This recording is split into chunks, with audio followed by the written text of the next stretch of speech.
पिछले क्लास में बात कर रहे थे, इसके बारे में बात किया था हमने,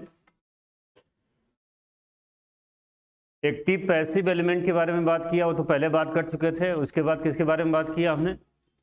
लीनियर और क्या है नॉन लीनियर, और किसके बारे में? बायलैटरल और क्या है यूनिलैटरल के बारे में बात किया ना। आज की क्लास में बात करेंगे लम्प पैरामीटर और डिस्ट्रीब्यूटेड पैरामीटर के बारे में बात करेंगे। लम्प्ड पैरामीटर या लम्प्ड एलिमेंट आपका क्या है? Distributed element.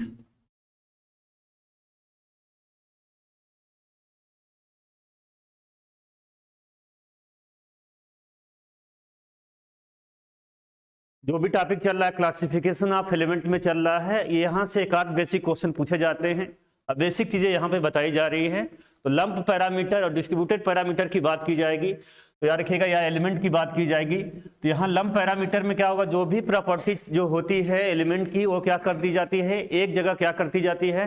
कंसंट्रेट कर दी जाती है। मतलब एक तरीके से देखा जाए, सभी जो भी इसके एलिमेंट की जो प्रॉपर्टीज होगी किसी एक पॉइंट पे फोकस कर दिया जाएगा। तो जो पैरामीटर होगा लंप एलिमेंट होगा। डिस्ट्रीब्यूटेड एलिमेंट की जब बात करेंगे, डिस्ट्रीब्यूटेड एलिमेंट की बात करेंगे तो नाम से पता चल रहा है डिस्ट्रीब्यूटेड एलिमेंट है। डिस्ट्रीब्यूटेड एलिमेंट का मतलब क्या हुआ? ये जो प्रॉपर्टीज होगी पूरे एलिमेंट पे क्या होगी? डिस्ट्रीब्यूट होगी। मतलब एक तरीके से देखा जाए पूरे लेंथ पे क्या होगी? डिस्ट्रीब्यूट होगी। मान लीजिए ट्रांसमिशन लाइन हो, इसका जो एग्जांपल होता है ट्रांसमिशन लाइन जनरली बताया जाता है या एग्जांपल है। तो ट्रांसमिशन लाइन जो है आपके पास है वो डिस्ट्रीब्यूटेड एलिमेंट का एग्जांपल है। अगर रेजिस्टेंस और इंडक्टेंस और कैपेसिटेंस की बात की जाएगी तो लंप एलिमेंट का एग्जांपल है। तो रेजिस्टेंस, इंडक्टेंस, कैपेसिटेंस किसी एक जो भी एलिमेंट की जो प्रॉपर्टीज है केवल एक पॉइंट पे फोकस कर दिया जाएगा तो आपके पास लंप एलिमेंट है। याद रखिएगा लंप एलिमेंट है। और डिस्ट्रीब्यूटेड एलिमेंट का मतलब है पूरे लेंथ पे वो जो प्रॉपर्टीज होगी, जो भी प्रॉपर्टीज पाई जाए वो पूरे लेंथ पे क्या कर दी जाएगी? डिस्ट्रीब्यूट का मतलब फैल जाएगी, पूरे लेंथ पे समान होगी। तो जो भी पैरामीटर यहाँ डिस्ट्रीब्यूटेड एलिमेंट में बताया जाता है तो क्या होता है? पर यूनिट लेंथ होता है। पर यूनिट लेंथ का मतलब मे भी मीटर में होगा, मे भी सेंटीमीटर में भी होगा। डिस्ट्रीब्यूटेड एलिमेंट्स जब आएगा आपके पास से, डिस्ट्रीब्यूटेड एलिमेंट जब आएगा आपके पास तो याद रखिएगा जो भी पैरामीटर बताएगा पर यूनिट क्या है? लेंथ बताएगा। क्योंकि अगर हम जानते हैं बेटा आपके पास मानते हैं ये दे देगा आपके पास मानते हैं जो भी देगा पैरामीटर, मान लीजिए यहाँ पे भी इंडक्टेंस, रेजिस्टेंस, कैपेसिटेंस आएंगे, लेकिन यहाँ पे क्या आएंगे? पर यूनिट लेंथ आएगा। अब पर यूनिट लेंथ आने का मतलब है जो भी अगर पर यूनिट लगा दिया गया होगा तो प्रॉपर्टीज क्या होगी? पूरे लेंथ पे क्या होगी? हर जगह क्या होगी? समान होगी। तो पूछा जाता है डिस्ट्रीब्यूटेड एलिमेंट क्या है, ये पूछा जाएगा। बेसिक चीजें, दो बेसिक क्वेश्चन बनते हैं यहाँ पे जनरली। यहाँ पे दो तरह के डिस्ट्रीब्यूटेड एलिमेंट को जब रिप्रेजेंट किया जाएगा तो पार्शियल डिफरेंशिएशन के माध्यम से किया जाएगा। Partial differentiation. पार्शियल डिफरेंशिएशन का मतलब क्या होगा? आपके पास है कई वेरिएबल होंगे, आपके पास कई वेरिएबल होंगे। याद रखिएगा उसको एट द टाइम पे क्या होता है माना जाता है? क्या मान लीजिए एक्स वाई जेड है और एक्स वाई जेड है तो जाहिर सी बात है एट द टाइम पे क्या होगा? एक्स को क्या माना जाएगा? वेरिएबल माना जाएगा। तो वाई और जेड को क्या माना जाएगा? कांस्टेंट माना जाएगा। तो उसके लिए बोला जाता है पार्शियल डिफरेंशिएशन यूज किया जाएगा। तो एक बेसिक क्वेश्चन पूछा जाता है डिस्ट्रीब्यूटेड एलिमेंट को रिप्रेजेंट करने के लिए कौन सा डिफरेंशिएशन यूज किया जाएगा? क्या है? पार्शियल। मतलब क्या? पार्शियल जब होता है किससे रिप्रेजेंट करते हैं? डेल से। डेल बाई क्या है? डेल क्या है? एक्स। या डेल बाई डेल क्या है? वाई है। एक बेसिक क्वेश्चन पूछ दिया जाएगा यहाँ पे कि ये है। अब यहाँ पे लंप एलिमेंट को याद रखिएगा अगर रिप्रेजेंट करना है तो ऑर्डिनरी डिफरेंशिएशन यूज करते हैं। इसको ऑर्डिनरी डिफरेंशिएशन का मतलब जो सिंपल वाला होता है क्या होता है? डी बाई डी एक्स होगा। डी बाई डी एक्स का जब होता है तो जाहिर सी बात है केवल एक वेरिएबल यूज किया जाता है, एक वेरिएबल यूज किया जाएगा। सिंपल डिफरेंशिएशन यूज करते हैं। तो हमारे कहने का मतलब है लंप एलिमेंट और डिस्ट्रीब्यूटेड एलिमेंट दोनों तो हम बता देंगे, लेकिन एक बेसिक क्वेश्चन बनता है, कई बार आपके क्वेश्चन में आ जाता है। तो देखिए यहाँ का ये टॉपिक नहीं है, लेकिन जब क्वेश्चन रिलेट किया हो वो बहुत इंपॉर्टेंट है। आप बहुत ज्यादा लंप एलिमेंट के बारे में जान लीजिए, डिस्ट्रीब्यूटेड एलिमेंट के बारे में जान लीजिए, लेकिन क्वेश्चन कैसे रिलेट आया तो ये पॉइंट इंपॉर्टेंट है आपके लिए। याद रखिएगा लंप और डिस्ट्रीब्यूटेड में कोई भी पूछेगा तो याद रखिए लंप का मतलब है किसी एक पॉइंट पे प्रॉपर्टीज को क्या कर दिया जाएगा? रिप्रेजेंट कर दिया जाएगा। लेकिन डिस्ट्रीब्यूटेड में नाम से पता चल रहा है पूरे लेंथ पे क्या हो जाएगी? वो वो प्रॉपर्टीज क्या होगी, डिस्ट्रीब्यूट होगी। वो प्रॉपर्टीज का मतलब क्या होगा, मे बी इंडक्टेंस है, मे बी रेजिस्टेंस है, मे बी कैपेसिटेंस है। जनरली ट्रांसमिशन लाइन इन तीनों के माध्यम से बनती है। इंडक्टेंस जो भी कैपेसिटेंस और रेजिस्टेंस यूज किए जाएंगे वो क्या होंगे, पूरे लेंथ पे क्या होंगे, आपके यूनिफॉर्म होंगे, वो होंगे। तो यार ये रखिएगा, ये पूरे लेंथ पे डिस्ट्रीब्यूट होगा, इसका ध्यान रखिएगा। इसीलिए उसको बोला जाता है क्या है, डिस्ट्रीब्यूटेड एलिमेंट। ये दो प्रॉपर्टीज बहुत सिंपल हैं, लेकिन आपके कंपटीशन पॉइंट ऑफ व्यू से ये तो पूछे जाते हैं, एग्जाम्पल तो पूछा ही जाता है, लेकिन ये दोनों ही बहुत इंपॉर्टेंट है। ठीक है, ये दोनों इंपॉर्टेंट है, हमने देखा है कई बार पूछे गए हैं। एक क्वेश्चन है फ्री का, जब आएगा तो समझ में नहीं आएगा, जब क्वेश्चन एग्जाम में आएगा तो आप करोगे भी, क्योंकि आपको पता रहता है क्या पूछा रही है, इनके बारे में जो भी बातें। दिक्कत ये होती है, जो भी आपके एग्जाम में आता है थोड़ा बहुत आपके नॉलेज में रहता है, तो सोचते हो हमको आता है, करके भी आओगे, लेकिन आपको जब ये क्वेश्चन आएगा आप प्रॉपर कर पाएंगे तो आपका कॉन्फिडेंस भी बढ़ेगा। तो इसका याद रखिए, दोनों क्वेश्चन ना भूलिएगा आप, ठीक ना। तो लिखिएगा जरा, लंप एलिमेंट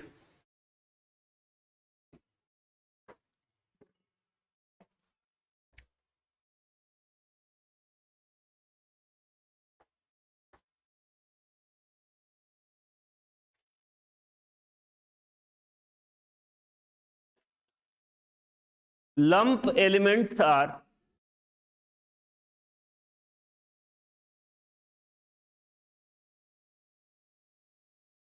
फिजिकली, लिख रहे हैं, देखिएगा, फिजिकली सेपरेटेबल, देख के लिखना है, सेपरेटेबल मतलब क्या हो सकता है बेटा, इसको फिजिकली क्या कर सकते हैं हम, सेपरेट कर, क्यों कर सकते हैं, क्योंकि जो भी प्रॉपर्टीज है क्या हो, एक पॉइंट पे क्या कर दी गई है, फोकस कर दी है। इसको सेपरेट कर सकते हैं क्या, नहीं कर सकते, क्यों, क्योंकि पूरे लेंथ पे क्या है, डिस्ट्रीब्यूट है। तैयार रखिएगा, फिजिकली सेपरेटेबल है, मार्क करिएगा इस पे। फिजिकली का मतलब है हम उसको अलग कर सकते हैं, फिजिकली अपने द्वारा कर सकते हैं या किसी के माध्यम के द्वारा कर सकते हैं। Physically separable and can be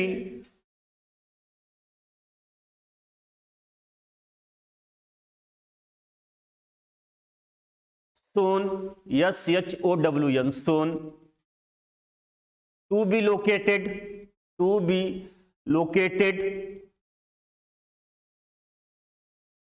at a particular point, at a particular, लिख रहे हैं पर्टिकुलर, किसी पॉइंट की बात कर रहा था, एक स्पेसिफिक बोल रहा है, particular point on representing system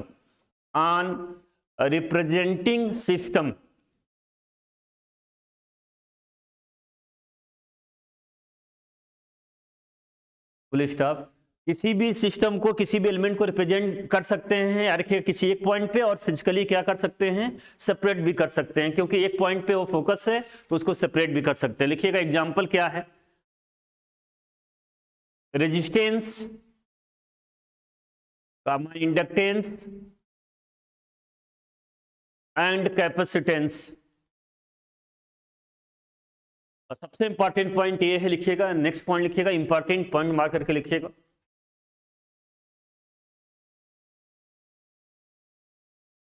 ordinary use करता है, मतलब यही समझना है, सिंपल वाला है। ऑर्डिनरी डिफरेंशिएशन, या ऐसे लिखिएगा, डिफरेंशियल इक्वेशन लिखिएगा, ऑर्डिनरी डिफरेंशियल इक्वेशन, ब्रैकेट में लिख लीजिएगा D by D X, bracket बंद, is the example of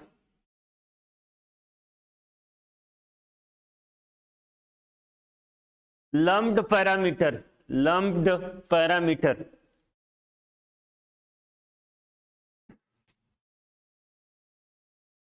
next mark करिएगा, डिस्ट्रीब्यूटेड एलिमेंट, कभी पैरामीटर बोल दें या एलिमेंट बोल दें, बातें वही हैं चीजें। Distributed element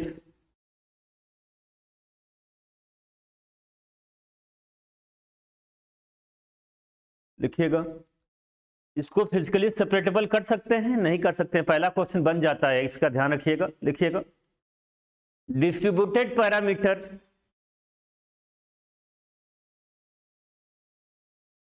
can not be, not पे मार्क करिएगा, नॉट लगा है, can not be physically, physically का मतलब जिसको हम अपने माध्यम से या जिसको टच अलग कर पाए, फिजिकली इसलिए लगाया जा रहा है। फिजिकली सेपरेटेबल,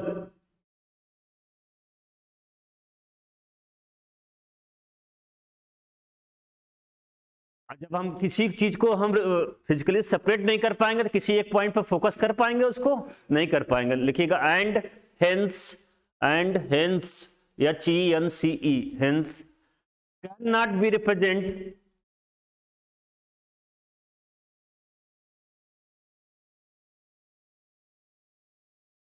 एट ए पर्टिकुलर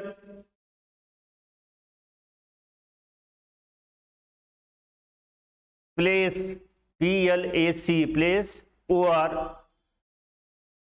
एक बार रिपीट करें, particular place PLACE, place OR क्या है, पॉइंट, फुल स्टॉप। हम किसी को अगर हम इसको सेपरेट नहीं कर पाएंगे तो किसी एक पॉइंट पे हम इसको रिप्रेजेंट नहीं कर पाएंगे, इसका ध्यान रखिएगा। दूसरा पॉइंट लिखिएगा, एग्जाम्पल क्या है इसका, एग्जाम्पल क्या होगा। सबसे पहला सबसे फेमस क्वेश्चन याद रखिएगा, ये भी है, डिस्ट्रीब्यूटेड एलिमेंट का एग्जाम्पल क्या है। पहला है कौन सा है, ट्रांसमिशन लाइन, ट्रांसमिशन लाइन। दूसरा लिखिएगा wave guide and antennas, antenna लिखिएगा, केवल एंटीना। जनरली 3 पूछे जाते हैं, और भी हो सकते हैं, लेकिन हमारे इलेक्ट्रॉनिक्स पॉइंट ऑफ व्यू से 3 इंपॉर्टेंट है आपके यहाँ। रखिएगा कौन कौन से, ट्रांसमिशन लाइन, वेव गाइड और क्या है, एंटीना। ये सब चीजें किसके एग्जाम्पल हैं, डिस्ट्रीब्यूटेड एलिमेंट के एग्जाम्पल हैं। नेक्स्ट एक पॉइंट ये लिखना है आपको, नेक्स्ट इंपॉर्टेंट पॉइंट लिखिएगा एक जरा, partial differential equation, partial differential equation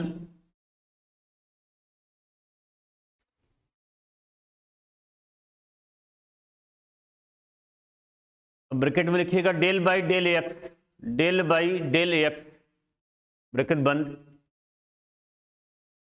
is the example of,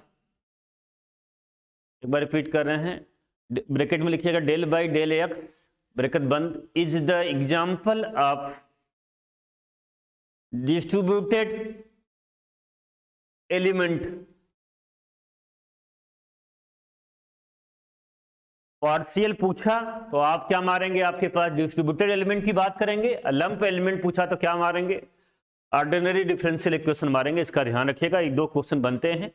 और 2 जिसको फिजिकली सेपरेटेबल कर सकते हैं, जिसको किसी एक पॉइंट पे फोकस कर पाएंगे या किसी एक पर्टिकुलर पॉइंट पे रिप्रेजेंट कर पाएंगे, उसको हम फिजिकली सेपरेट कर सकते हैं। और जो पूरे लेंथ पे या पूरे पैरामीटर पे डिस्ट्रीब्यूट होगा तो उसको यार के सेपरेट नहीं कर पाएंगे। इसका ध्यान रखिएगा। कुछ इंपॉर्टेंट क्वेश्चन जो हमने अब तक आपको active, passive, linear, non linear, bidirectional, unidirectional और क्या है बेटा आपके पास, क्या बताया, लंप और डिस्ट्रीब्यूटेड के बारे में एक कंबाइन करके 4-5 क्वेश्चन पूछे जाते हैं, वो बताने जा रहे थे। लिखिएगा important point, important point.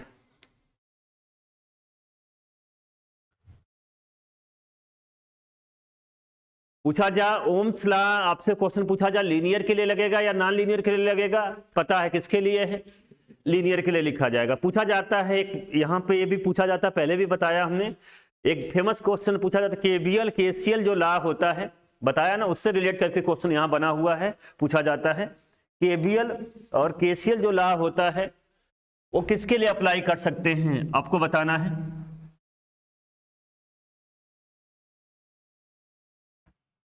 Linear या नॉन लीनियर। दूसरा है आपके पास एक आएगा आपके पास, क्या है, बाई डायरेक्शनल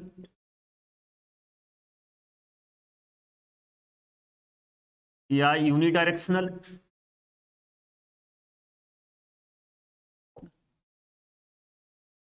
या एक और आएगा टाइम वेरिएंट, हमने बताया नहीं पैरामीटर जनरली सिग्नल सिस्टम का, लेकिन यहां रिलेट करके पूछे टाइम वेरिएंट। टाइम क्या है आपका, इनवेरिएंट। ये सब थोड़ा सा बता दे रहे हैं, ये आएगा आगे चल के। टाइम वेरिएंट का मतलब नाम से पता चल रहा है, टाइम के साथ क्या करेगा, वेरी करेगा। टाइम इनवेरिएंट का मतलब क्या हुआ, टाइम के साथ क्या होगा, इनवेरिएंट हुआ। तो याद ही रखना है आपको, ये पूछा जाता है। ये क्या है, अभी बताया हमने, लंप पैरामीटर, लंप एलिमेंट और क्या है, लंप्ड और क्या है, डिस्ट्रीब्यूटेड। कोई बता सकता है जो केवीएल केसीएल लॉ कहां अप्लाई होता है? पहला सबसे पहले बताना है लीनियर या नॉन लीनियर के लिए अप्लाई होगा, ये बताना है। तो दिमाग में यही रहता है आपके पास से, अगर क्वेश्चन आपसे पूछा जाए तो आप बता देंगे, दो ऑप्शन दिया जाए अगर, तो कहेंगे सर लीनियर के लिए अप्लाई होगा, नॉन लीनियर के लिए अप्लाई नहीं होगा, ये बता दोगे। लेकिन याद रखिएगा कि केवीएल और केसीएल लॉ क्या होगा, लीनियर के भी लिए अप्लाई होगा और नॉन लीनियर के लिए भी अप्लाई होगा, दोनों अप्लाई होगा, इसका ध्यान रखना है। बात आएगी बाई डायरेक्शनल और यूनिडायरेक्शनल के लिए अप्लाई होगा या नहीं होगा, याद रखिएगा ये भी पूछा जाए तो आप एक सिलेक्ट कर लोगे, नहीं, दोनों के लिए अप्लाई होगा। बाई डायरेक्शनल रहे या क्या रहे, यूनिडायरेक्शनल रहे, डायोड लगा हो या रेजिस्टेंस लगा हो, वहां केवीएल लॉ लगाना हो तो हम लगा सकते हैं चीजें। तो याद रखिएगा बाई डायरेक्शनल के लिए भी अप्लाई कर सकते हैं, और किसके लिए है, यूनिडायरेक्शनल के लिए। अब पूछा जाए आपके पास से टाइम वेरिएंट हो या टाइम इनवेरिएंट हो, टाइम वेरिएंट हो या टाइम इनवेरिएंट हो, वहां पे अप्लाई कर सकते हैं। बात आएगी यहां पे लंप के लिए डिस्ट्रीब्यूटेड है, तो याद रखिएगा डिस्ट्रीब्यूटेड पैरामीटर के लिए, याद रखिएगा डिस्ट्रीब्यूटेड पैरामीटर के लिए केवीएल और केसीएल लॉ क्या हो जाता है, अप्लाई नहीं कर सकते, फेल हो जाते हैं। यहां पे क्यों ऐसा होता है, क्योंकि ये पूरे लेंथ पे क्या है, डिस्ट्रीब्यूट है, तो यहाँ पे केवीएल और केसीएल लॉ अप्लाई नहीं कर सकते। तो एक बार फेमस क्वेश्चन पूछा जाता है कहाँ पे अप्लाई करते हैं, तो जनरली दिमाग में यही बना रहता है, लीनियर जब आएगा वहां एक ऑप्शन बनाएगा तो वहीं मार देते हैं, नहीं, लीनियर भी होगा, नॉन लीनियर भी होगा, क्या होगा आपके पास, बाई डायरेक्शनल होगा, यूनिडायरेक्शनल होगा, टाइम वेरिएंट, टाइम इनवेरिएंट, और किसके लिए, लम्प्ड के लिए। किसके लिए अप्लाई नहीं कर सकते हैं, केवल डिस्ट्रीब्यूटेड के लिए। तो अब बात आएगी, एक क्वेश्चन और बन जाएगा, वो कौन सा लॉ है जो डिस्ट्रीब्यूटेड पैरामीटर के लिए अप्लाई कर सकते हैं, कौन सा लॉ है, यहां पे ओम्स लॉ का यूज करते हैं। ओम्स लॉ हमने बताया, ओम्स लॉ किसके लिए यूज कर सकते हैं बेटा, केवल लीनियर के लिए अप्लाई कर सकते हैं। याद ये रखिएगा, यहाँ पे एक कंडीशन हो गई चीजें, तो एक तरीके से याद रखिएगा, इसका ध्यान रखना है।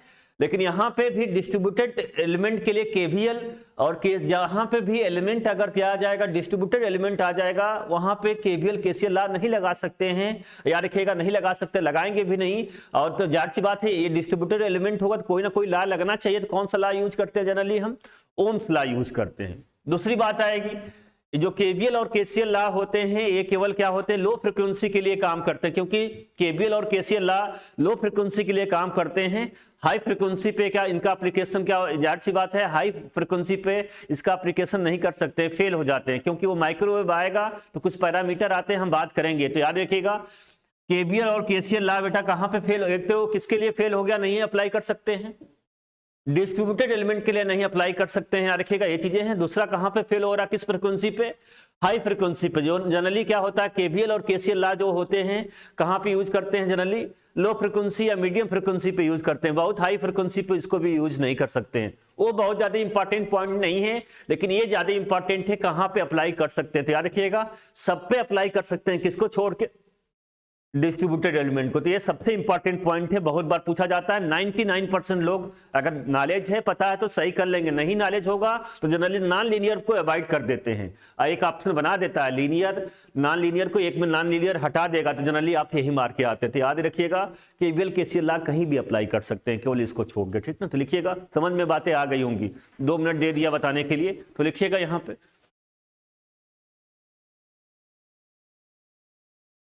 KVL and KCL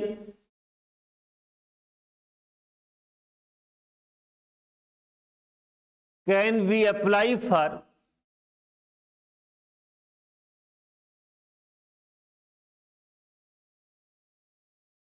linear, comma non-linear,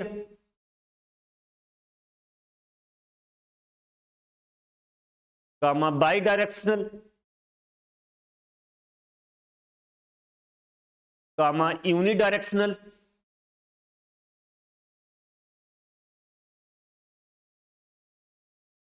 comma time variant। Time variant लिखा हुआ बोर्ड पर देख लीजिएगा, time variant and time invariant.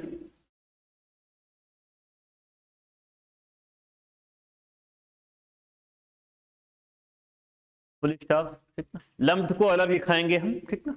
Next point लिखिएगा, KVL and KCL can be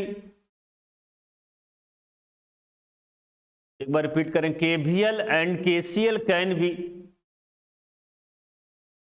apply for lumped parameter. इसके लिए अप्लाई नहीं कर सकते हैं, डिस्ट्रीब्यूटेड के लिए। नेक्स्ट पॉइंट लिखिएगा, KVL and KCL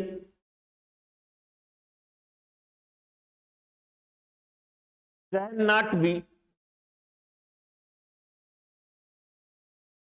apply for distributed parameter, for distributed parameter.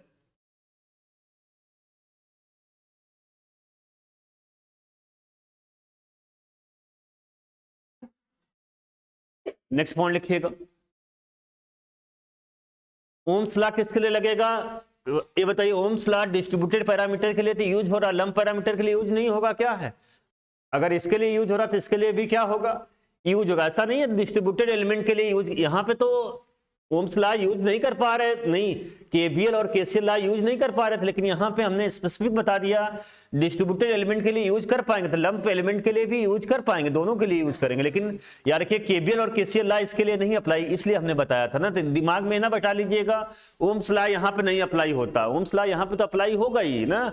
इसी का देखा जाए, ये जो है इसी का पार्ट है, तो कहने का मतलब है अगर यहाँ ओम्स लॉ फॉलो होगा तो ये यहाँ पे फॉलो होगा ही, ठीक ना, ये कोई दिक्कत नहीं है। तो हमने यहाँ पे ओम्स लॉ क्यों बताया था, क्योंकि इनके लिए केवीएल और केसीएल लॉ फॉलो नहीं कर रहे हैं या अप्लाई नहीं कर सकते, इसलिए हमने बताया था ना, दोनों के लिए काम करता। तो लिखिएगा, कई बार कंफ्यूजन हो जाता है आपको, तो लिखिएगा नेक्स्ट पॉइंट, ओम्स लॉ सही लिखना है, ओम्स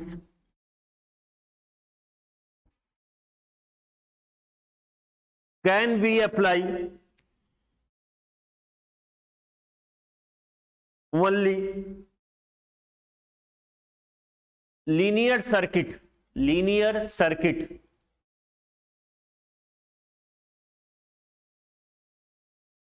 नेक्स्ट पॉइंट लिखिएगा, ओम्स लॉ अलग से एक पॉइंट लिखना है, Ohm's law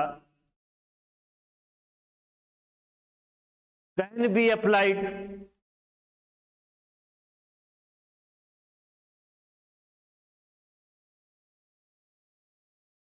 for lumped and distributed parameter। एक बार रिपीट करें, can be apply for lumped and distributed parameter. Distributed पे मार्क कर लीजिएगा।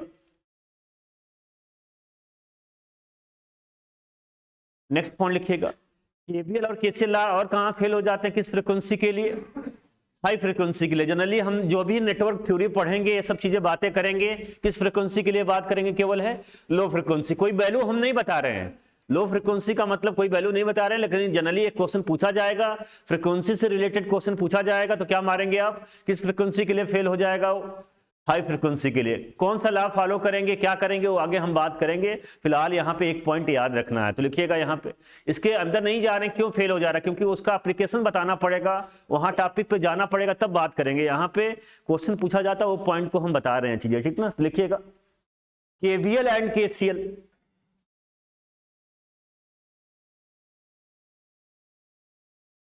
Fails for, fails FAILS, fail से बना हुआ है, fails for high frequency application. एक बार रिपीट करें, KVL and KCL fails for high frequency application.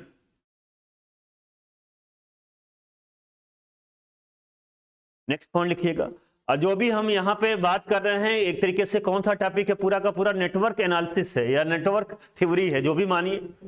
Network जो बात करेंगे, जो बेसिक इलेक्ट्रिकल का पार्ट है, नेटवर्क जो एनालिसिस करेंगे हम, या थ्योरी की बात कर रहे हैं, ये किस फ्रीक्वेंसी के लिए बात करेंगे, लो फ्रीक्वेंसी के लिए, हाई फ्रीक्वेंसी के लिए। बार बार हम केवीएल केसीएल लॉ अप्लाई करेंगे, तो किसके लिए, लो फ्रीक्वेंसी या हाई फ्रीक्वेंसी के लिए, लो फ्रीक्वेंसी के लिए। तो एक बेसिक क्वेश्चन ये भी पूछा जाता है, नेटवर्क एनालिसिस जो करते हैं किस फ्रीक्वेंसी के लिए करते हैं, किसके लिए है, लो फ्रीक्वेंसी के लिए। तो लिखिएगा एक पॉइंट और, ये बहुत इंपॉर्टेंट नहीं है लेकिन पूछा गया है एक आध बार। लिखिएगा, network analysis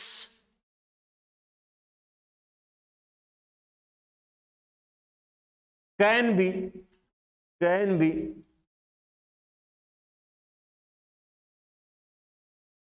apply for low frequency application.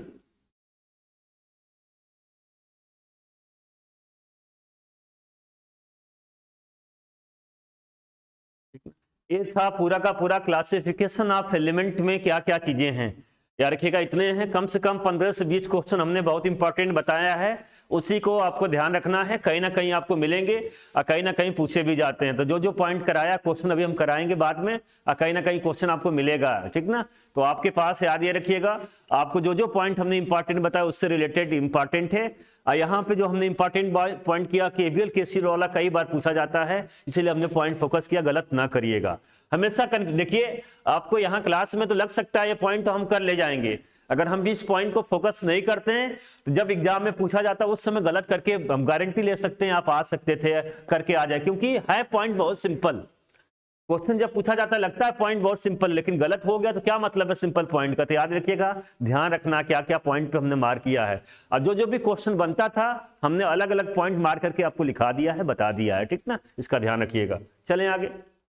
कल हमने जो क्वेश्चन हमने ग्राफ वाला बताया था वो बहुत इंपॉर्टेंट है, याद रखिएगा। जो जो पॉइंट को मार्क कराया है उस पॉइंट को मार्क कर लीजिए, जो बातें ना समझ में आए तो आपके पास वीडियो अवेलेबल है, हमने कहीं ना कहीं किसी पॉइंट को रिलेट किया। एक बार आपको कॉन्फिडेंट आ जाएगा, एक बार करने लगेंगे चीजें तो आसान हो जाएगी चीजें, ठीक ना। तो याद रखिएगा, एक्टिव पैसिव कैसे पहचानना है ग्राफ के माध्यम से वो बताया है, बाई डायरेक्शनल यूनिडायरेक्शनल कैसे पहचानना ये पहचानना बताया है, लीनियर और क्या बताया है, नॉन लीनियर के लिए बताया, ये इंपॉर्टेंट है। ये सब चीजें हमने बता चुके हैं। एक टॉपिक यहाँ पे बात नहीं कर रहे हैं क्योंकि यहाँ पे मतलब नहीं है, ये सिग्नल सिस्टम का टॉपिक है, ये सब आएंगे चीजें हैं, तो कहने का मतलब ये वहां पे बात, लेकिन यहाँ पे बात कर लिया क्योंकि क्वेश्चन पूछा जाता है। पता चला हमने लीनियर नॉन लीनियर लम्प्ड के लिए बता दिया, इसके लिए बता दिया, क्वेश्चन में ऐड कर दिया टाइम वेरिएंट और टाइम इनवेरिएंट, तब क्या करोगे कंफ्यूजन क्रिएट हो जाएगा, इसलिए उस पॉइंट को भी क्या कर दिया हमने, ऐड कर दिया। इसका नहीं मतलब है हम बताएंगे ही नहीं, ये आएगा टॉपिक है, तो ये ऐसा नहीं है हम किसी पॉइंट को ऐड कर दें तो वो चीजें टफ हो जाएगी आपके लिए, लेकिन एग्जाम पॉइंट ऑफ व्यू से वो इंपॉर्टेंट है। कहीं ना कहीं चीजें उस टॉपिक को हम कवर करेंगे, लेकिन यहाँ पे कवर नहीं किया है हमने, ठीक ना। यहाँ पे मतलब नहीं है, यहाँ पे बताना भी टफ है और बेसिक चीजें हैं, तो इसलिए इसको कवर नहीं किया, बस लिखाया हमने क्या है। अब बता दिया, नाम से पता चल रहा है, कैसे पहचानेंगे क्या करेंगे, ये टॉपिक आएगा तो हम बात करेंगे, ठीक ना। आगे चले, ये पूरा का पूरा आपका क्लासिफिकेशन ऑफ एलिमेंट का टॉपिक है। किसी को दिक्कत, नेक्स्ट रीडिंग डालिएगा, नए पेज से नया टॉपिक है।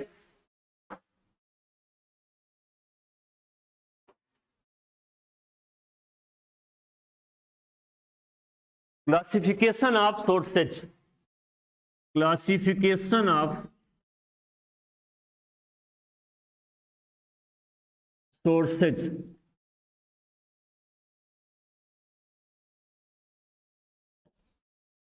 ये भी एक टॉपिक है, बेसिक चीजें बनेंगे यार के, जानते हैं सब चीजें हैं, उस बात को हम एक जगह बताएंगे, इसका ध्यान रखिएगा, एक ही करके बात होगी। तो क्लासिफिकेशन ऑफ सोर्सेज की बात करेंगे, आगे समझ लीजिए क्या क्या टॉपिक है, एक ही करके बात करेंगे। दो तरीके के सोर्सेज होते हैं, पहला होता है इंडिपेंडेंट सोर्सेज। क्या मतलब है अभी आएगा, इंडिपेंडेंट सोर्सेज, सोर्स। एक होगा नाम क्या है, जाहिर सी बात है, एक क्या होगा, डिपेंडेंट सोर्स। नाम से पता चल रहा है सोर्स से क्या है, इंडिपेंडेंट है, किसी पे डिपेंड। आप जैसे बोल दिया जाए आप इंडिपेंडेंट हैं तो आप ये तो दोनों नाम आपके लिए नया नहीं है। एक इंडिपेंडेंट का मतलब किसी पे डिपेंड नहीं करेगा, और डिपेंडेंट सोर्स का मतलब होगा क्या करेगा, ये क्या होगा आपका, किसी पे क्या करेगा, अदर क्वांटिटी पे क्या करेगा, वो डिपेंड करेगा। आप भी कहीं ना कहीं डिपेंडेंट हैं किसी ना किसी पे, जार से खर्चा पानी, अपने पे इंडिपेंडेंट नहीं। जब जॉब पा जाते हो तो कहते हो हम क्या हो गए हैं, इंडिपेंडेंट हो गए हैं, लेकिन अभी डिपेंडेंट हैं, ठीक ना, याद रखिएगा। और आप पे हम डिपेंडेंट हैं, तो अब ये भी हम इंडिपेंडेंट नहीं है, तो कहने का मतलब है यार कि हम तो डिपेंडेंट हमेशा रहेंगे ना। आप इंडिपेंडेंट हो जाओगे कुछ दिन में, तो हमारे कहने का मतलब है डिपेंडेंट सोर्स और इंडिपेंडेंट का मतलब जो जानते थे वही मतलब है। अब बात आ रही है, इंडिपेंडेंट सोर्स भी दो तरीके का हो सकता है, एक होगा कोई भी चीजें हो सकती है, एक आइडियल होता है, एक क्या होता है, प्रैक्टिकल होता है। प्रैक्टिकल को बोला जाता है रियल, रियल में जो चीजें काम करती है उसको प्रैक्टिकल बोला जाएगा। तो इंडिपेंडेंट सोर्स भी दो तरीके का होगा। पहला है आपका आइडियल सोर्स लिख रहे हैं, जाहिर सी बात है जब आइडियल सोर्स की बात करेंगे तो इंडिपेंडेंट सोर्स में ही आएगा। एक है क्या है आपका प्रैक्टिकल सोर्स,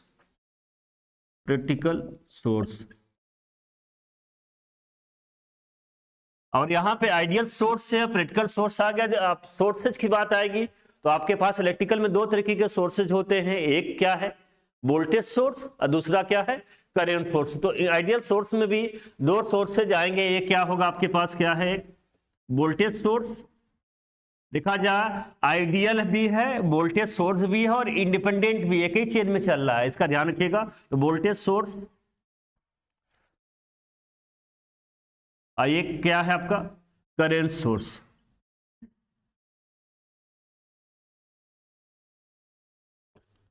प्रैक्टिकल में भी क्या आएगा आपके दो आएंगे, एक पहला क्या होगा वही होंगे वोल्टेज सोर्स दूसरा क्या होगा आपका करंट सोर्स।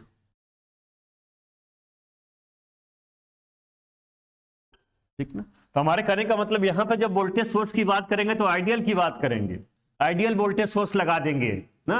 यहां पे नहीं लिखा, जब क्वेश्चन पूछा जाएगा तो आइडियल सोर्स वोल्टेज सोर्स नहीं लिखेगा, एक साथ कंबाइन करेगा। Ideal voltage source, ideal current source, practical voltage source और प्रैक्टिकल क्या है करंट सोर्स, ऐसे यूज करेगा। लेकिन हमने क्लासीफाई ये कर दिया, तो चार कैटेगरी हमने एक तरीके से क्लासीफाई कर दिया ना। एक आइडियल वोल्टेज सोर्स, एक आइडियल करंट सोर्स, एक प्रैक्टिकल वोल्टेज सोर्स, एक प्रैक्टिकल करंट क्या है सोर्स। इन चारों के बारे में अलग हम बात करेंगे। इंडिपेंडेंट तो मेन टॉपिक है इसका, ये भी बात करेंगे। अब डिपेंडेंट सोर्स की बात आएगी। डिपेंडेंट सोर्स का मतलब चार तरीके के डिपेंडेंट सोर्स होते हैं। पहला है आपके पास है, रखिएगा वोल्टेज कंट्रोल वोल्टेज सोर्स। हम शॉर्ट फॉर्म में लिख रहे हैं, आप भी शॉर्ट फॉर्म में लिखिएगा, जब टॉपिक आएगा पूरा कर लेंगे। वोल्टेज कंट्रोल वोल्टेज सोर्स, ये याद रखिएगा पहला है। दूसरा है वोल्टेज कंट्रोल करंट सोर्स और तीसरा है आपके पास है करंट कंट्रोल वोल्टेज सोर्स और नेक्स्ट है करंट कंट्रोल क्या है करंट सोर्स। तो नाम से इसका टॉपिक आएगा, हम बात करेंगे चार तरीके के डिपेंडेंट सोर्स होते हैं। वोल्टेज कंट्रोल वोल्टेज सोर्स, जाहिर सी बात है जो भी डिपेंडेंट, यहाँ पे टॉपिक हमने लिखा डिपेंडेंट सोर्स लिखा हुआ, तो डिपेंडेंट सोर्स का मतलब हुआ ये चारों सोर्स ही हैं ना, सोर्स हैं और किसी दूसरे सोर्स पे क्या कर रहे हैं डिपेंड कर रहे हैं। तो ये बताइए पूछा जाएगा ये कौन सा सोर्स है, तो नाम से पता चल रहा है क्या है ये वोल्टेज सोर्स है। ये क्या है करंट सोर्स है। ये क्या है वोल्टेज सोर्स है। ये क्या है करंट सोर्स है। अब किस पे डिपेंड कर रहा है ये वोल्टेज पे डिपेंड कर रहा था। इसको कई बार बोला जाता है वोल्टेज डिपेंडेंट वोल्टेज सोर्स। मतलब है इस सोर्स को कौन कंट्रोल करेगा, वोल्टेज या करंट करेगा, वोल्टेज करेगा। इस सोर्स को वोल्टेज करेगा, इस सोर्स को करंट करेगा, इस सोर्स को करंट करेगा। अब बात आएगी आपके, आप देखिए आप ये तो इन टॉपिक के बारे में बात करेंगे, लेकिन यहां पे इंपॉर्टेंट है इसका जो वोल्टेज कंट्रोल वोल्टेज सोर्स आता है, इसका एग्जांपल कहां पे आता है एम्पलीफायर। हम आगे चल के इलेक्ट्रॉनिक्स में बात करेंगे क्लासिफिकेशन ऑफ एम्पलीफायर। तो चार, आप यही क्वेश्चन रिलेट करना है आपको। अभी अगर नहीं बताएंगे तो आप अपने दैनिक जीवन में उसको यूज नहीं कर पाएंगे। तो चार तरीके के आपके यार के एम्पलीफायर होते हैं। पहला हम बात करेंगे वोल्टेज एम्पलीफायर, दूसरा बात करेंगे करंट एम्पलीफायर और तीसरा बात करेंगे क्या है आपके पास क्या है ट्रांस रेजिस्टेंस एम्पलीफायर और चौथा है ट्रांस क्या है कंडक्टेंस एम्पलीफायर। चार तरीके के एम्पलीफायर होते हैं। तो ये चारों सोर्स आते हैं आपके, तो याद रखिएगा ये है voltage amplifier, current amplifier, transresistance amplifier और ट्रांस कंडक्टेंस एम्पलीफायर। ये टॉपिक आएगा हम बात करेंगे, लेकिन इससे रिलेट करना है। तो याद रखिएगा यहां पे क्या है वोल्टेज कंट्रोल वोल्टेज सोर्स का मतलब है सोर्स क्या आपके पास वोल्टेज है और कंट्रोल कौन कर रहा है इसको वोल्टेज कंट्रोल कर रहा था। यहां पे जो आएगा कौन सा एम्पलीफायर है वोल्टेज आउटपुट में भी है। अब वोल्टेज क्या है देखिए वोल्टेज एम्पलीफायर में क्या होगा आउटपुट जो वोल्टेज होगा वो क्या होगा आउटपुट जो होगा वो भी वोल्टेज होगा और इनपुट होगा वो भी वोल्टेज होगा। तो ये बताइए कौन से किस सोर्स में आएगा। यहाँ पे साफ साफ दिख रहा है, पहला दिख रहा है वोल्टेज कंट्रोल वोल्टेज सोर्स जो होगा ये वोल्टेज एम्पलीफायर का एग्जांपल होगा, यहाँ पे आएगा। यहाँ पे याद ही नहीं करना क्योंकि वोल्टेज एम्पलीफायर में आउटपुट भी वोल्टेज होगा और इनपुट भी क्या होगा वोल्टेज होगा। तो याद रखिएगा वोल्टेज एम्पलीफायर में आ जाएगा। यहाँ पे कोई आसान, बहुत आसान है, लेकिन अगर नहीं जानते रहेंगे तो रिलेट नहीं कर पाएंगे। तो वोल्टेज पूछा जाता है, क्वेश्चन क्या पूछा जाएगा, वोल्टेज एम्पलीफायर कौन सा सोर्स है, तो यही पूछ दिया जाएगा। तो ये वहां का टॉपिक है, लेकिन हम इससे रिलेट कर रहे हैं। जब वहां पे बातें आएंगी तब भी हम बात करेंगे। तो याद रखिएगा यहाँ पूछा जाएगा तो वोल्टेज एम्पलीफायर मारेंगे,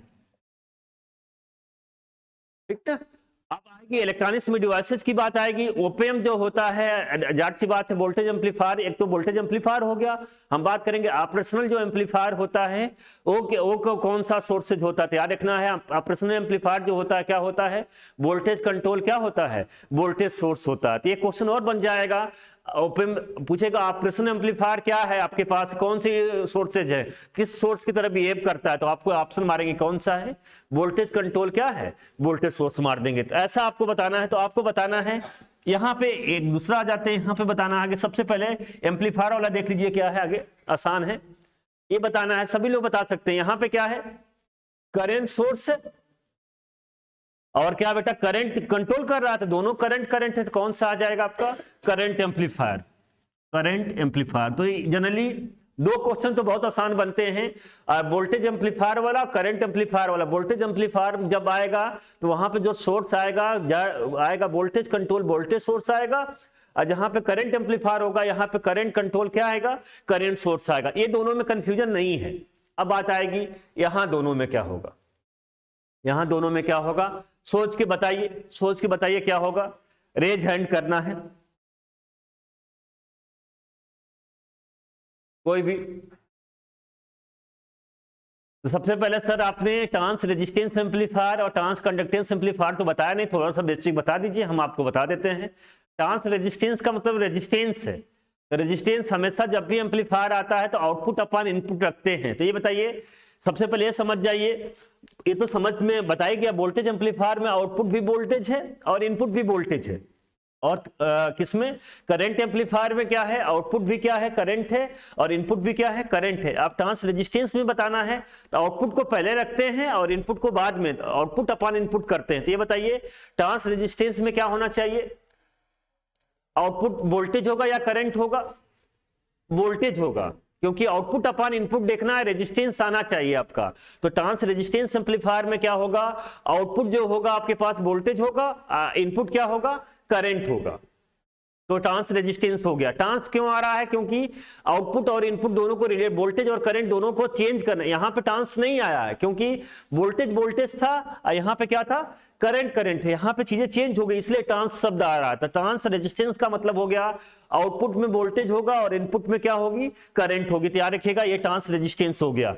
ट्रांस कंडक्टेंस क्या होता है, देखिए रेजिस्टेंस वोल्टेज अपान करंट होता है, कंडक्टेंस क्या होता है, करंट अपान क्या होता है, वोल्टेज होता है। तो आपको बताना है ट्रांस कंडक्टेंस में क्या होगा, आउटपुट में करंट होगा और इनपुट में क्या होगा, वोल्टेज होगा। तो ये ट्रांस कंडक्टेंस होगा। तो आपको यहां पे आइए जरा, ये जो कंट्रोल सोर्स होता है, ये जो सोर्सेज होते हैं जनरली इसको आउटपुट में दिखाया जाता है ना, और जो कंट्रोल क्वांटिटी होगी वो कहां पे होती है, इनपुट में होती। तो आपको बताना है, जिससे पूछा जाएगा वोल्टेज कंट्रोल करंट सोर्स किसका एग्जांपल है, दो ही ऑप्शन में है, क्या क्या, ट्रांस रेजिस्टेंस और ट्रांस। यहां पे दो ऑप्शन है आपके यहां, लेकिन एग्जाम में कितने आएंगे, 4 आएंगे, तो 2 को तो अवॉइड कर देंगे। तो आपको बताना है ये वाला आपके पास क्या है, वोल्टेज कंट्रोल करंट सोर्स किसका एग्जांपल, ये बताना है। और देखते हैं कितने लोग बता पाते हैं, कितने लोग, सबको बताना, इतना बताने के बाद नहीं। देखिए टॉपिक है ट्रांस क्या है, रेजिस्टेंस है, यही है ना, क्या है, ट्रांस कंडक्टेंस है। तो ट्रांस कंडक्टेंस एग्जांपल हो गया इसका। तो इसको तो कैसे हुआ ये भी समझ लीजिए। देखिए ट्रांस कंडक्टेंस का मतलब जो करंट सोर्स होता है बनेगा, हम बना के नहीं दिखा रहे हैं, आप बना के दिखाएंगे भी, तो जो करंट सोर्स होगा आउटपुट क्वांटिटी होगी। तो जो करंट सोर्स आया तो करंट आ गया, और इनपुट क्वांटिटी क्या है, वोल्टेज है। तो जाहिर सी बात है यहाँ पे ट्रांस कंडक्टेंस एम्पलीफायर आएगा, याद रखना है। दूसरा क्या है आपके पास है, करंट कंट्रोल वोल्टेज सोर्स है। तो देखिए आउटपुट क्वांटिटी वोल्टेज है और इनपुट क्वांटिटी क्या है, करंट है तो क्या आएगा, ट्रांस क्या आएगा, रेजिस्टेंस एम्पलीफायर। ये 4 क्वेश्चन आपके हमेशा भूलते हैं, ये जब बताते हैं तो हमेशा कंफ्यूजन क्रिएट होता, तो हमने यहां बता दिया। जब टॉपिक ये आएगा तो पूरा हम बताएंगे, लेकिन आपको थोड़ा बहुत अगर 10% भी समझ में आया होगा तो टॉपिक बताएंगे तो आपको समझ में आ जाएगा। अगर पूरा आ गया हो तो आप तो महान ही है, ठीक ना, महान है, आपको इसका ध्यान रखना है। पूरा भी ना आया होगा तो चलेगा, लेकिन कुछ ना कुछ समझ में आना चाहिए कैसे रिलेट हो रहा है, ठीक ना। और समझ में आया होगा, हम जानते हैं जो भी चीजें हैं। अब बात आ रही है, इतना समझ में आया आपको, अब बात आएगी। हमने बात किया वोल्टेज कंट्रोल वोल्टेज सोर्स की, तो हम जब ओपेम बताएंगे, एक फेमस क्वेश्चन हमने बताया ना, ओपेम जो होता है वो कौन सा कंट्रोलिंग सोर्स होता है, वोल्टेज कंट्रोल वोल्टेज सोर्स। बहुत फेमस क्वेश्चन है, पूछा जाता है, तो याद रखिएगा ओपेम में आएगा। अब जाहिर सी बात है हम ओपेम नहीं पढ़ा देंगे आपको, हम बता रहे हैं ये चीजें वहां पे आएगी, तो हम यहाँ पे ओपेम होगा, ठीक ना, ऑपरेशनल एम्पलीफायर, ठीक ना। सर और भी बता देते तो और मजा आ जाता है, जो पूछा जाता है जो हमारे रिलेट हो वही हम बताएंगे, ऐसे तो बहुत जगह आएंगे। आपको बताना है करेंट कंट्रोल करंट सोर्स का क्या एग्जांपल है, जिससे पूछा जाएगा वही बताएगा। कोई भी ट्रांजिस्टर जो बीजेटी होता है, याद रखना हम बात करेंगे जब आएगा। बीजेटी जो होता है क्या होता है, करेंट कंट्रोल और क्या है, करेंट सोर्स का एग्जांपल है। करंट क्या लिखे यहाँ पे, बीजेटी लिख दे रहे हैं। बाइपोलर जंक्शन क्या है, ट्रांजिस्टर। बीजेटी कई बार याद रखिए पूछा जाता है कौन सा कंट्रोलिंग सोर्स है, तो आपको यही मारना, करंट कंट्रोल करंट सोर्स है। अब बात आएगी फिट की, बात आएगी फिट क्या होता है, फील्ड इफेक्ट क्या है, ट्रांजिस्टर। इन दोनों में से कोई ना कोई है, तो हम जानते हैं फेट। सर आप क्या बात करते हैं, फेट इतना आपने थोड़ा बहुत बताया। फेट क्या होता है, वोल्टेज कंट्रोलिंग डिवाइस होती है। तो वोल्टेज कंट्रोलिंग डिवाइस होगी तो क्या होगा आपके पास, क्या होगा, क्या वोल्टेज कंट्रोल और क्या है, करेंट सोर्स। तो ये क्या है, किसका एग्जांपल है, फेट का है, फेट का है। कितने लोग बता सकते हैं फेट का क्या एग्जांपल है, कोई भी,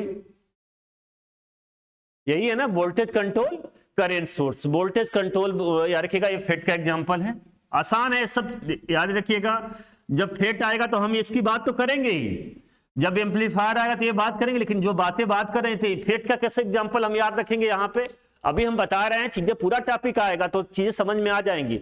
जो भी फेट होता है वोल्टेज कंट्रोलिंग डिवाइस होती है ना। अब वोल्टेज है, वोल्टेज ऑपरेटिंग डिवाइस है, सोर्स का कौन सा बनेगा वहां पे, करेंट सोर्स बनेगा। तो इसलिए voltage control current source voltage. अब बात आ रही है करेंट कंट्रोल वोल्टेज सोर्स का कोई ऐसा डिवाइस नहीं है जिसका वो एग्जांपल हो। तो याद रखिएगा यहाँ पे कोई और डिवाइस नहीं बता रहे हैं, तो याद रखिएगा करंट कंट्रोल वोल्टेज सोर्स का कोई एग्जांपल जनरली नहीं है, नहीं पूछा जाता। बस क्या याद रखना है, कौन सा एम्पलीफायर आएगा, ट्रांस रेजिस्टेंस एम्पलीफायर आएंगे। तो ये देखा जाए, अभी हमने किसी के बारे में नहीं बात किया अभी क्या होता है, लेकिन इससे रिलेट करके 7-8 क्वेश्चन आपको हमने बता दिया। लिखाया कहीं नहीं है, जब टॉपिक आएगा तो सब कवर होंगे चीजें, लेकिन कहने का मतलब है याद रखना है। हम वोल्टेज यहाँ पे जो टॉपिक इलेक्ट्रिकल की जो क्लासिफिकेशन ऑफ सोर्सेज की बात कर रहे हैं, तो हम वोल्टेज कंट्रोल वोल्टेज सोर्स के बारे में बताना चाहिए। लेकिन ये तो इंपॉर्टेंट तो है ही आपके पास, ये तो आएगा, लेकिन अपने पॉइंट ऑफ व्यू से, एग्जाम पॉइंट ऑफ व्यू से, तो ये सब बहुत इंपॉर्टेंट है, बहुत इंपॉर्टेंट है, याद रखिएगा। तो ये भी टॉपिक आएगा तो बात करेंगे, जब ओपेम बात करेंगे तो इसकी सोर्स की बात करेंगे, जब फेट आएगा तो इसकी भी बात करेंगे, और क्या आएगा जब करंट कंट्रोल बीजेटी की बात आएगा तो ये भी बात करेंगे। तो ये तीनों टॉपिक अलग अलग आएंगे, लेकिन हमने एक जगह बता दिया, ठीक ना। अब बात आ रहे हैं, ये तो डिपेंडेंट सोर्स की बात हुई, अभी क्लासिफिकेशन बात कर रहे हैं, और एक ही करके बात करेंगे हम चीजें ना। तो यहाँ पे ये पूरा का पूरा टॉपिक हम बात करने जा रहे हैं, ठीक ना, एक ही करके बात करेंगे हम, ठीक ना। तो ये बना लीजिएगा, जरा लिख लीजिए।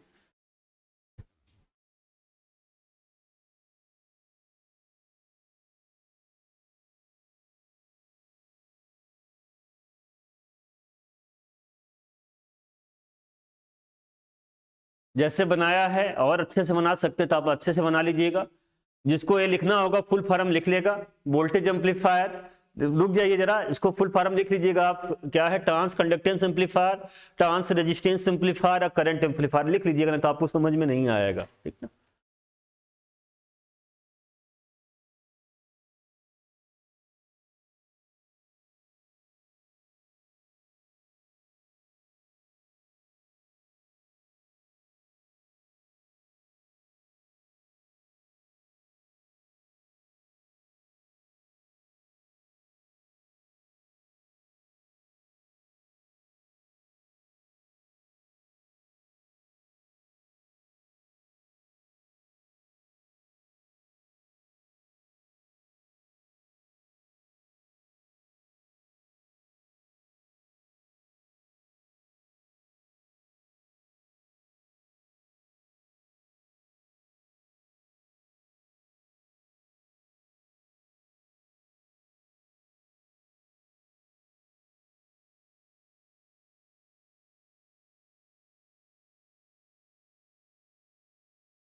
नेक्स्ट हेडिंग डालिएगा आइडियल वोल्टेज सोर्स।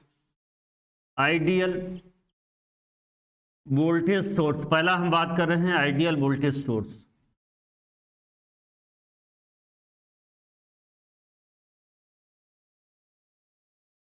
चार सोर्सेज के बारे में बात करेंगे, एक आइडियल वोल्टेज सोर्स, एक आइडियल करंट सोर्स, और एक क्या है आइडियल नहीं प्रैक्टिकल वोल्टेज सोर्स, और प्रैक्टिकल क्या है करंट सोर्स। जो क्लासिफाई किया है वही एक एक करके हम बात करेंगे। आइडियल वोल्टेज सोर्स का क्या मतलब हुआ, देखिए अगर कोई भी आइडियल वोल्टेज सोर्स का नोटेशन याद रखिएगा, ये है आपके पास है, जब प्लस माइनस के दिखा दिया जाएगा, ऐसा दिखाया जाएगा तो याद रखिएगा आपके पास क्या वोल्टेज सोर्स है। और जब आइडियल होगा तो हम बात करेंगे आइडियल वोल्टेज सोर्स का, कोई भी सोर्स है उसका इंटरनल रेजिस्टेंस होगा।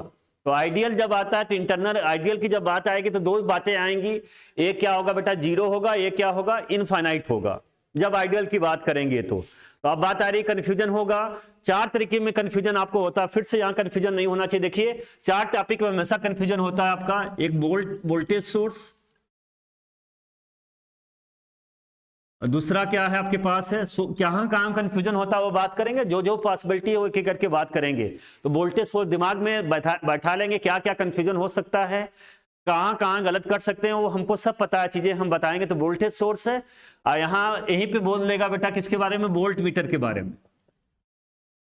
ठीक ना। तो दोनों में आप कंफ्यूजन ध्यान रखिएगा, दोनों चीजें अलग अलग चीज, वोल्टेज सोर्स और वोल्ट मीटर के बारे में दोनों चीज क्या है, एक ही नहीं है, दोनों क्या है अलग है। वोल्टेज सोर्स सोर्स है, अब वोल्ट मीटर क्या कर रहा है बेटा, मीटर है, किसी क्या कर रहा है वोल्टेज को क्या कर रहा है मीजर कर रहा है। तो वोल्टेज सोर्स आएगा अभी आ रहा है, वोल्ट मीटर बाद में आएगा ना। दूसरा क्या है आपके पास, क्या है एक करेंट सोर्स है, एक क्या है आपका क्या है ए मीटर है, ए मीटर। ए मीटर का मतलब क्या है, ए मीटर आने का मतलब क्या है आपका करंट मेजर करेगा, ठीक ना। तो हमारे कहने का मतलब दो चीजें यहां पे आएगी। तो यहां पूछा जाएगा वोल्टेज सोर्स आपके पास है, इसका आइडियल रेजिस्टेंस कितना होगा। अब क्वेश्चन पूछा जाएगा वोल्ट मीटर का क्या होगा, आइडियल रेजिस्टेंस क्या होगा। दोनों अलग अलग क्वेश्चन है, दोनों के आंसर भी क्या होंगे, अगर सेम होते तो कोई दिक्कत ही नहीं होती, दोनों के आंसर भी क्या है अलग अलग है, इसलिए गलत होने का चांस रहता है, ठीक ना। सेम है, करेंट सोर्स जब पूछेगा इसका आइडियल रेजिस्टेंस क्या है और क्या है इसका आइडियल रेजिस्टेंस क्या होना चाहिए, तो पूछेगा तो दोनों के आंसर क्या है, एक होते तो हम बात ही नहीं करते, दोनों के आंसर क्या है डिफरेंट है, दोनों के आंसर डिफरेंट है क्या आंसर, दो ही ऑप्शन है, क्या है एक जीरो एक क्या है इनफाइनाइट, जीरो और इनफाइनाइट एक ही आंसर है। तो चार क्वेश्चन में हमेशा कंफ्यूजन रहता है, तो चीजों को समझना है। तो अभी हम बात नहीं कर रहे हैं अभी क्योंकि अभी दिखानी, क्योंकि जब ये सब बातें करेंगे तो हम वोल्ट मीटर और ए मीटर के बारे में बात करेंगे, तो अभी हम चीजें बता लेते हैं तब इसको रिलेट करते हैं। तो दिमाग में बैठना चाहिए आपको, एक क्वेश्चन पूछा जाता है। तो यहाँ पे हम बात करेंगे वोल्टेज सोर्स होगा, एक बात करेंगे प्रैक्टिकल वोल्टेज सोर्स अगर दिखाते हैं तो क्या होता आपका, उसका इंटरनल रेजिस्टेंस भी आता, और वोल्टेज सोर्स दिखेगा, वोल्टेज सोर्स जो भी दिखेगा उसके सीरीज में दिखेगा ना। ये नोटेशन किसका है आपका प्रैक्टिकल वोल्टेज सोर्स। जब प्रैक्टिकल वोल्टेज सोर्स आएगा तो सोर्स रहेगा और उसका क्या होगा इंटरनल रेजिस्टेंस होगा ना। जब आइडियल आएगा तो यही आइडियल और प्रैक्टिकल में अंतर यही है, क्या है बस इंटरनल रेजिस्टेंस की वैल्यू को क्या कर दिया जा रहा है, क्या कर दिया जा रहा है, देखिए जीरो किया जा रहा है इनफाइनाइट किया जा रहा है। आप ही बताइए, अगर किसी चीज को इनफाइनाइट करा जाएगा, रेजिस्टेंस को इनफाइनाइट किया जाएगा ना, ये वोल्टेज सोर्स हमने मान लिया यस है, और क्या है इसका इंटरनल रेजिस्टेंस को हमने आरएस माना हुआ है। तो आपको बताइए दो चीज को ये भी समझना है, किसी रेजिस्टेंस को आगे बताएंगे भी है, रेजिस्टेंस की वैल्यू जीरो होने का मतलब किसी चीज को क्या कर दिया गया है शॉर्ट कर दिया गया है, रेजिस्टेंस इनफाइनाइट होने का मतलब क्या है, किसी चीज को क्या कर दिया गया है ओपन कर दिया गया। जब ओपन हो जाएगा तो जाहिर सी बात है यहां पर ये रेजिस्टेंस को ओपन कर देंगे तो याद रखिएगा वोल्टेज हमेशा क्या होता है किसी के क्रॉस लगेगा, किसी के क्रॉस लगेगा चीजें, तो कहने का मतलब है जब इसको ओपन कर देंगे तो सर्किट से ही क्या हो जाएगा ये बाहर आ जाएगा। तो हमेशा क्या करना होगा इसको शॉर्ट करना होगा, और शॉर्ट करना होगा तो शॉर्ट करने के लिए क्या करना होगा इंटरनल रेजिस्टेंस की वैल्यू क्या होनी चाहिए जीरो। याद रखिएगा ये भी आगे बातें आएगी, इलेक्ट्रॉनिक्स में बार बार बातें आएंगी, किसी भी वोल्टेज सोर्स को उसके इंटरनल रेजिस्टेंस में रिप्लेस करना है, किसी रेजिस्टेंस को वोल्टेज, किसी भी वोल्टेज सोर्स को उसके इंटरनल रेजिस्टेंस में रिप्लेस करना बार बार इलेक्ट्रॉनिक्स में हम यूज करेंगे। तो इंटरनल रेजिस्टेंस में रिप्लेस होने का मतलब है अगर ये रेजिस्टेंस अगर पैरेलल में नहीं लगा सकते, कहां लगा सकते हैं, सीरीज में लगा सकते हैं। तो किसी चीज को, किसी सोर्स को उसके इंटरनल रेजिस्टेंस में रिप्लेस करना हो तो वोल्टेज को क्या कर देंगे, हम जीरो कर देंगे, वोल्टेज को हटा देंगे। तो जाहिर सी बात वोल्टेज को शॉर्ट करेंगे तो ये सर्किट में आ जाएगा। याद रखिएगा अगर रेजिस्टेंस पैरेलल में होगा तो वो बातें दूसरी आएगी। देखिए दोनों बातों को समझना, यहां पे एक यहां पे करंट वाला भी बना लेते हैं। अगर क्या होगा, दो तरीके के सोर्स से जाएंगे, एक करंट सोर्स आएगा, करंट नोटेशन ये होता है, करंट का फॉर्म ये रहेगा, ठीक ये है। जब ऐसा बना हुआ तो आपके पास क्या आइडियल है, और जब इसके क्या लगा देंगे हम सीरीज में या पैरेलल में, जो करंट सोर्स होता है उसके पैरेलल में क्यों लगेगा वो भी हम बात करेंगे। पैरेलल में रेजिस्टेंस होता है,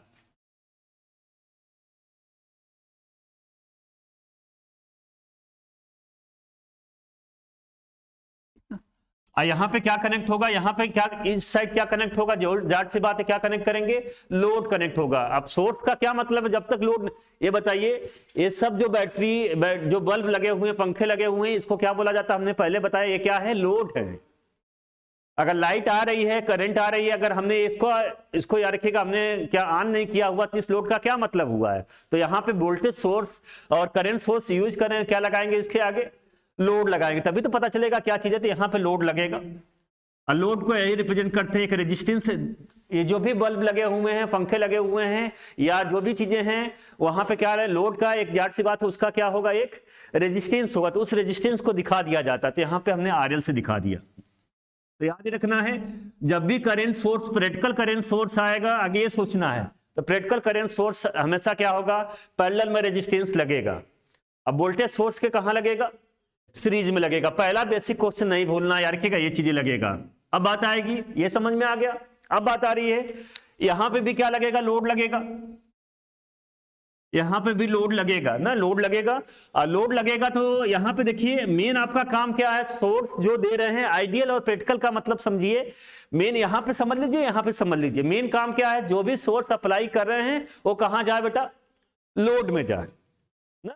अब बताइए अगर ये रेजिस्टेंस, अगर दो चीज हो सकती है, कम या ज्यादा ना, कम होते हुए कम कर दें या ज्यादा कर दें। तो ये बताइए अगर जब भी यहां पे करंट जो भी फ्लो होगी ना, तो यहां पे क्या होगा, वोल्टेज क्या करेगा, ड्रॉप करेगा। बताया है रेजिस्टेंस में हमेशा वोल्टेज क्या होता है बेटा, ड्रॉप होता है, V इक्वल टू IR है। तो यहां पे रेजिस्टेंस अगर हम ज्यादा कर देंगे, अगर रेजिस्टेंस ज्यादा कर देंगे तो पूरा जो वोल्टेज हम किसके लिए अप्लाई कर रहे हैं, लोड के लिए, कहां पे ड्रॉप हो जाएगा पूरा का पूरा, रेजिस्टेंस में, क्योंकि V इक्वल टू क्या आ जाएगा, IR। आई भी जानते हैं जो VS होगा बेटा, दो चीज का सम होगा, इसके क्रॉस जो वोल्टेज आएगा और इसके क्रॉस वोल्टेज आएगा, यही इक्वल होगा जो वोल्टेज, क्योंकि अकॉर्डिंग टू केवीएल लॉ क्या होगा, जो वोल्टेज जो हमने अप्लाई किया है इन दोनों वोल्टेज के बराबर होगा, क्योंकि पूरे लूप में वोल्टेज का समेशन कितना होगा, एल्जेब्रिक जो सम होता है वैल्यू कितनी होती है, 0 होती है। तो कहने का मतलब है जो वोल्टेज जो अप्लाई करेंगे इन दोनों वोल्टेज का सम होगा, तो यहाँ पे वोल्टेज ज्यादा आ जाएगा, क्योंकि रेजिस्टेंस जितना ज्यादा होगा वोल्टेज ड्रॉप क्या होगा, उतना ज्यादा आएगा। तो हमारा काम ये फेल हो जा रहा है। तो कहने का मतलब है रेजिस्टेंस की वैल्यू, अगर वोल्टेज सोर्स अच्छा बनाना है, प्रैक्टिकल वोल्टेज सोर्स अच्छा बनाना है, तो क्या होनी चाहिए, एज पॉसिबल एज क्या होनी चाहिए, हाई होनी चाहिए। क्या होनी चाहिए, लो होनी चाहिए। जितना कम हो सके उतना अच्छा रहेगा, ये दिमाग में पिक्चर आपको बैठनी चाहिए। जितना कम होगा उतना अच्छा रहेगा, क्योंकि जाहिर सी बात है ये रेजिस्टेंस जितना कम होगा, ड्रॉप क्या होगा, उतना क्या होगा, कम होगा। और जब आइडियल बनाना है तो उसको हम क्या कर दिया, हमने 0 कर दिया। तो एक पहला फेमस क्वेश्चन है, याद रखिएगा, आइडियल वोल्टेज सोर्स का इंटरनल रेजिस्टेंस क्या होता है, 0। याद ना करिएगा, याद ना करिएगा, बस लॉजिक, क्योंकि वोल्टेज, वोल्ट मीटर की बात करेंगे तो हम आगे चल के बात करेंगे। वोल्ट मीटर का जो आइडियल रेजिस्टेंस होना चाहिए, इंटरनल रेजिस्टेंस होना चाहिए, क्या होना चाहिए, इनफाइनाइट होना चाहिए। तो यहां पे कंफ्यूजन क्रिएट हो जाता है। लेकिन आप बस ये समझेंगे सर वोल्टेज सोर्स के बारे में बात किया था, अब वोल्टेज सोर्स में उन्होंने इंटरनल रेजिस्टेंस सीरीज में लगाया था, और सीरीज और रेजिस्टेंस को जितना कम हो सके उतना कम बोल रहे थे। तो कितना कम करना होगा, कम करके कहां पहुंचना है, 0 के बराबर पहुंचना। तो 0 के बराबर पहुंच गए तो आइडियल रेजिस्टेंस कितना होगा आपका, 0 होगा। इसका ध्यान रखिएगा। दूसरी बात आएगी, यहां करंट सोर्स में बात आ रही है। करंट सोर्स में क्या होगा, अब देखिए करंट सोर्स में हमारा मेन काम है, हमने एक चीज बताया, KCL लॉ बताया है। केसीएल लॉ क्या बताया है, दो रेजिस्टेंस अगर पैरेलल में क्या अगर लगे हुए हैं तो करंट बेटा कहां ज्यादा जाएगी, किस पाथ से जाएगी, क्योंकि रेजिस्टेंस क्या होता है बेटा, इनवर्सली प्रोपोर्शनल टू होता है, जितना रेजिस्टेंस की वैल्यू कम होगी करंट उतना क्या होगी, ज्यादा जाएगी, ज्यादा जाएगी। तो हमारा मेन काम क्या, देखिए दो रेजिस्टेंस है, एक क्या है करंट सोर्स का इंटरनल रेजिस्टेंस है, ये है करंट सोर्स का इंटरनल रेजिस्टेंस है, सोर्स को दिखा दिया हमने, तो दो रेजिस्टेंस लगे हुए हैं। तो आपको देखना है मेन काम क्या है, ये जो करंट हम सोर्स लगा रहे हैं कहां जाए, लोड में जाए। तो आपको बताना है, आप समझ, एक दिमाग में आपको बैठ गया करंट सोर्स के पैरेलल में रेजिस्टेंस लगा हुआ है, तो रेजिस्टेंस की वैल्यू क्या करना, अगर कम कर देंगे तो जाहिर सी बात है करंट किस में आएगी, आरएस में, एक फिर से सर्किट सर्कुलेट हो जाएगी, करंट लोड में जा ही नहीं पाएगी।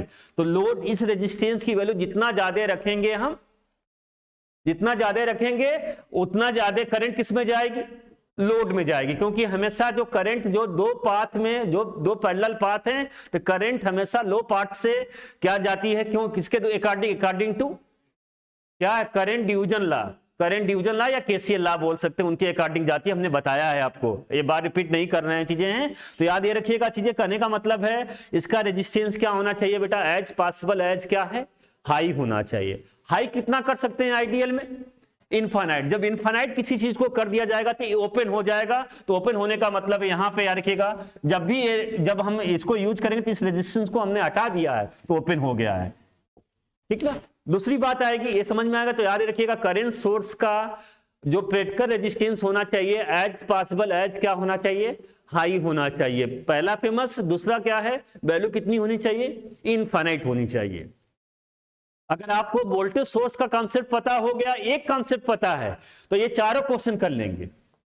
वोल्टेज सोर्स का अगर रेजिस्टेंस बेटा क्या है, 0 होना चाहिए आइडियल के लिए, तो वोल्ट मीटर के लिए क्या होना चाहिए, वोल्ट मीटर के बारे में नहीं बताया, लेकिन आप यहीं से रिलेट कर देंगे, बस ये समझेंगे उल्टा है। तो वोल्ट मीटर का रेजिस्टेंस क्या होना चाहिए, इनफाइनाइट होना चाहिए। चलिए करंट सोर्स, वोल्टेज सोर्स का रेजिस्टेंस क्या हुआ, 0 हुआ, तो करंट सोर्स का रेजिस्टेंस क्या होना चाहिए, इनफाइनाइट होना चाहिए। तो ये बताइए ए मीटर का रेजिस्टेंस क्या होना चाहिए, 0 होना चाहिए।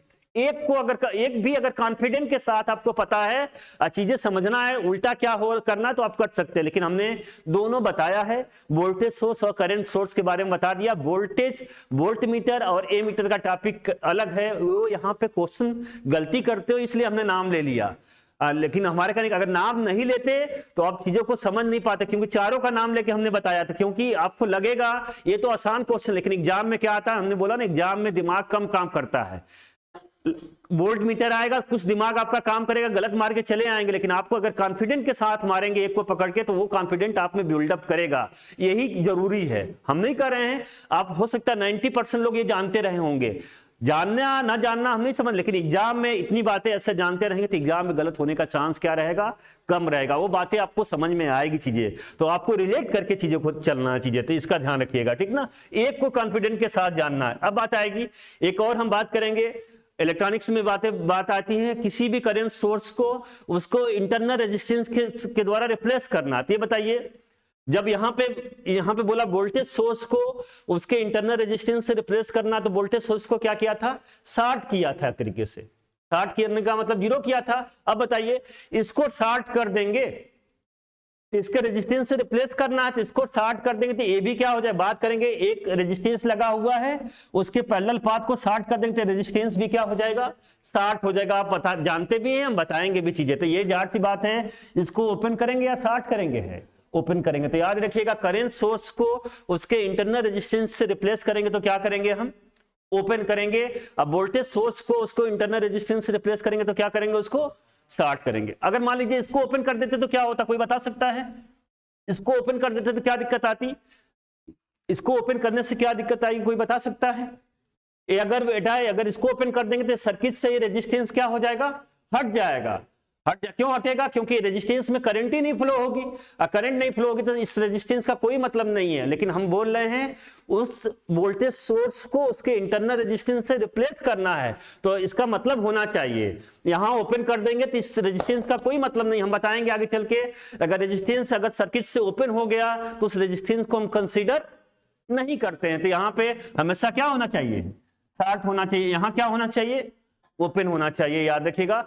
जब यहां ओपन करेंगे तो इस रेजिस्टेंस का कोई मतलब होगा, अगर शॉर्ट कर देंगे तो इस रेजिस्टेंस ही क्या हो जाएगा, गायब हो जाएगा। यहां वोल्टेज सोर्स को जब ओपन कर देंगे चीजें तो ये गायब हो जाएगा। क्या करना है, यहाँ पे शॉर्ट करना है। तो ये सब चीजें पूछी जाती हैं। अब आते हैं अपने पॉइंट पे, ये तो बेसिक सब चीजें रिलेशन आते हैं। अब आते हैं हम आइडियल, ये सब तो ब्रीफ बता दिया कैसे रिलेट करते हैं। हम आइडियल वोल्टेज सोर्स के बारे में आते हैं। आइडियल वोल्टेज सोर्स क्या होता है, और ये सब पॉइंट जो हमने बताया है एक एक करके लिखाएंगे हम चीजें ना, अपने जहां पे जगह आएगा लिखाएंगे। लेकिन ध्यान रखना है वैल्यू क्या पूछा जाएगा, क्या क्या चीजें हैं, एक बार ध्यान रखना इस क्वेश्चन को, जो भी टॉपिक बता दें, लेकिन ये सब बातें भूलना नहीं है आपको, इसका ध्यान रखिएगा। अब आ गई है ideal voltage source. Ideal voltage source को बोला जाता है कांस्टेंट वोल्टेज सोर्स।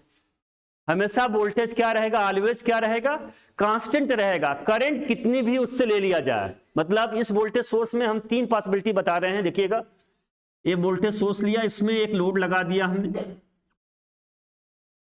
और आरएल की वैल्यू क्या है, 1 मेगा ओम है। और यहां वोल्टेज सोर्स है, वीएस की वैल्यू हमने मान लिया 10 वोल्ट है, या 12 वोल्ट ले लिया हमने, ठीक ना, जो लेते हैं वही 12 वोल्ट ले लिया। एक सर्किट ये माना हमने।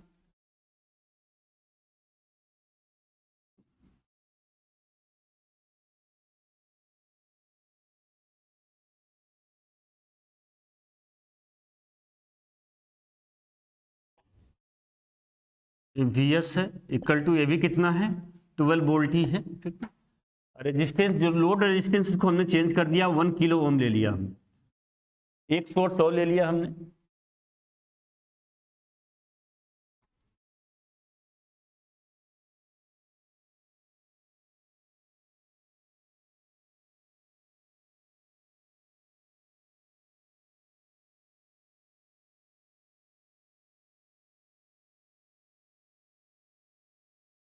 वन ओम लिया हमने, और वीएस की वैल्यू है आपकी यहाँ भी 12 वोल्ट है।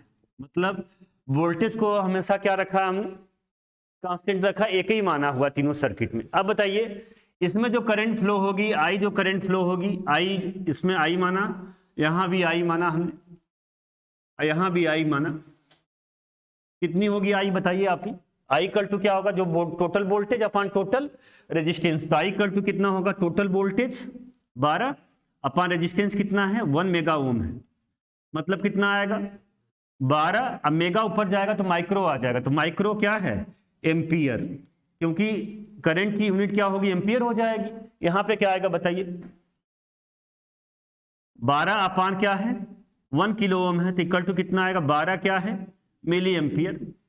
और यहां पे कितनी आएगी आई की वैल्यू, क्या है 12 अपॉन क्या है, 1 ओम है, इक्वल टू क्या आएगा 12 एम्पियर। तो मतलब यहां आई की वैल्यू 12 एम्पियर जा रही है। यहां पे क्या है, 12 क्या है, मिली एम्पियर, और यहां क्या है 12 क्या है, माइक्रो एम्पियर। अब देखिए क्वेश्चन, देखिए यहां पे आप, यहां पे देखिए लोड के क्रॉस वोल्टेज निकालेंगे या इसके क्रॉस वोल्टेज निकालेंगे, कितना वोल्ट आएगा, कोई भी पैरेलल में वोल्टेज समान होता है। अगर पैरेलल मान लेते हैं इसको रखिए तो 12 वोल्ट है, तो यहां भी कितना आएगा 12 वोल्ट। कैसे निकलेगा, ड्रॉप निकाल लीजिए। देखिए आई इंटू आर, तो 12 करंट है और आर की वैल्यू क्या है 1 मेगा, तो मेगा माइक्रो कट के कितना हो जाए, खत्म हो जाएंगे। अब 12 क्या आ जाएगा, यहाँ पे वोल्टेज कितना आएगा 12, इसके क्रॉस जो वोल्टेज आएगा याद रखिएगा 12 वोल्ट आएगा। वी नॉट मान लिया या वीएल मान लिया, वीएल इक्वल टू कितना आएगा 12 वोल्ट। यहां भी कितना आएगा देख लीजिए, किलो मिली कट जाएगा, यहां भी 12 वोल्ट आएगा।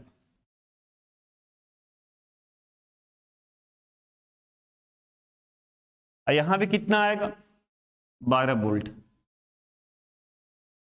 वी एल फॉर लोड है याद रखिएगा 12 एम्पियर है, 12 क्या है वोल्ट है। अब यहां देख रहे हैं वही करंट वही वोल्टेज सोर्स है। अगर लोड हमने 1 मेगा ओम लिया तो जाहिर सी बात है करंट कितना बेटा, कितना करंट दे रहा है 12 माइक्रो एम्पियर है। और यहां पे कितना दे रहा है 12 मिली एम्पियर है, यहां पे कितना दे रहा है 12 एम्पियर है। लेकिन वोल्टेज ऑलवेज क्या है, कांस्टेंट है। मतलब लोड के अकॉर्डिंग क्या होगा, करंट क्या करेगा, वेरी करेगा, लेकिन वोल्टेज ऑलवेज क्या रहेगा, कांस्टेंट रहेगा। अगर ऐसा नेचर है तो बोला जाता है, रखेगा क्या है, आपके पास क्वेश्चन पूछा है, क्वेश्चन सिंपल पूछा जाता है, अगर कोई भी आइडियल वोल्टेज सोर्स देखिए क्वेश्चन गलत क्यों करेंगे, कोई भी आइडियल वोल्टेज सोर्स है, अगर लोड लगा गया 1 मेगा ओम का लोड लगा हुआ तो 12 माइक्रो एम्पियर करंट फ्लो हो रही है, और बोल देगा 1 किलो 12, एक बार फिर से रिपीट कर रहे हैं, अगर कोई भी आइडियल वोल्टेज सोर्स अगर 12 वोल्ट का है और दे दिया गया क्या है, लोड में जो करंट फ्लो हो रही है 1 मेगा ओम है लोड का है, उसमें करंट जो फ्लो हो रही है 12 माइक्रो एम्पियर हो रही है, तो आपसे क्वेश्चन पूछेगा, याद रखिएगा यहाँ पे क्वेश्चन पूछेगा उसके क्रॉस जो लोड के क्रॉस जो वोल्टेज है 12 वोल्ट आ रहा है, जो भी क्वेश्चन पूछ दे 12 वोल्ट आएगा, हम बात करेंगे, तो पूछेगा रेजिस्टेंस लोड को अगर हम चेंज कर दें ना 1 किलो ओम कर दे तो कितना वोल्टेज ड्रॉप होगा। तो याद रखिएगा क्वेश्चन में आपको दिमाग में यही बैठा रहता है, लोड चेंज हुआ अगर तो वोल्टेज भी क्या हो जाएगा, चेंज हो जाएगा। क्यों होगा, दिमाग में यही होता है, क्वेश्चन पे नहीं जाते क्योंकि इतना दिमाग नहीं काम करता एग्जाम में। तो लोड अगर क्या हुआ, आपने आइडियल वोल्टेज आपको देखना, लोड पहले 1 मेगा ओम था और याद रखिएगा उसके क्रॉस कितना वोल्ट मिल रहा है, 12 वोल्ट मिल रहा है अगर है, तो हमने क्या किया, अगर लोड क्या हो गया, चेंज हो गया, आपका लोड चेंज हो गया, तो हम 12 वोल्ट पे आंसर नहीं मारेंगे। क्यों नहीं मारेंगे, क्योंकि लोड चेंज हो गया तो दिमाग में रहता कुछ और होगा आंसर, नहीं, क्योंकि आइडियल वोल्टेज सोर्स होगा तो लोड में जो भी ऑलवेज करंट तो बदल जाएगी, लेकिन ऑलवेज कितना होगा, तीनों में कितना वोल्ट है, 12 वोल्ट है। तो यहां पे याद रखिएगा पूछा जाता है, ये क्या हो, हम ये बोल सकते हैं बेटा क्या होगा, जो वोल्टेज अक्रॉस जो लोड होगा क्या होगा, इंडिपेंडेंट ऑफ क्या होगा, जितना करंट बेटा क्या किया है, ड्रॉन किया है। मे बी यहां पे लोड आपने 1 मेगा ओम यूज किया तो यहां पे करंट जो ड्रॉन हुआ 12 माइक्रो एम्पियर हुआ लिया, यहां पे कितना लिया, 12 मिली एम्पियर लिया, यहां 12 एम्पियर लिया, लेकिन क्या होगा, उस लोड के अक्रॉस वोल्टेज ऑलवेज कितना आ रहा है, 12 वोल्ट आ रहा है। 12 वोल्ट आने का मतलब क्या हुआ, याद रखिएगा वोल्टेज ऑलवेज क्या है, कांस्टेंट है, इसीलिए बोला जाता है क्या है, आइडियल वोल्टेज सोर्स, या इसको बोला जाएगा क्या है, कांस्टेंट क्या है, voltage source, constant voltage source. मतलब करंट की वैल्यू चेंज हो जाएगी लेकिन वोल्टेज ऑलवेज क्या रहेगा, कांस्टेंट रहेगा। ऐसा क्यों हो रहा है, क्योंकि इसका रेजिस्टेंस क्या है, वोल्टेज जो सोर्स है उसका रेजिस्टेंस कितना है, 0 है। तो याद रखिएगा अगर लोड को चेंज करेंगे तो क्या चेंज होगी, करंट चेंज होगी, क्या नहीं चेंज होगा, वोल्टेज उसके क्रॉस चेंज नहीं होगा, इसका ध्यान रखिएगा। ये बहुत है, कैसे पूछा जाएगा हम बात करते हैं, ठीक ना। एक फेमस क्वेश्चन यहां से बनता ही है, 99% लोग गलत करते हैं, समझ नहीं पाते हैं, इसका ध्यान रखिएगा। अभी एप्लीकेशन कराएंगे तो समझ में आएगा, या हम पहले करा के क्वेश्चन करा के जब करते तो सभी लोग गलत करते हैं, हम इतना गारंटी बता सकते थे, इसका ध्यान रखिएगा। याद नहीं करना, हमने डाटा बताया है और समझाया आपको, ठीक ना। लिखिएगा पहला पॉइंट, पहला पॉइंट लिखिएगा,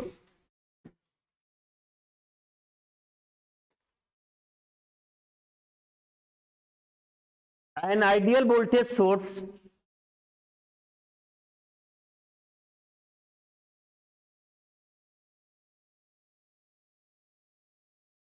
is one that maintain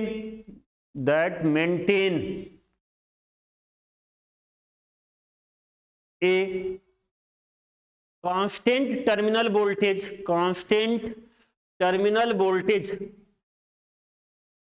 देख के लिखना है, कांस्टेंट टर्मिनल वोल्टेज, मार्क कर लीजिएगा इस सब पे।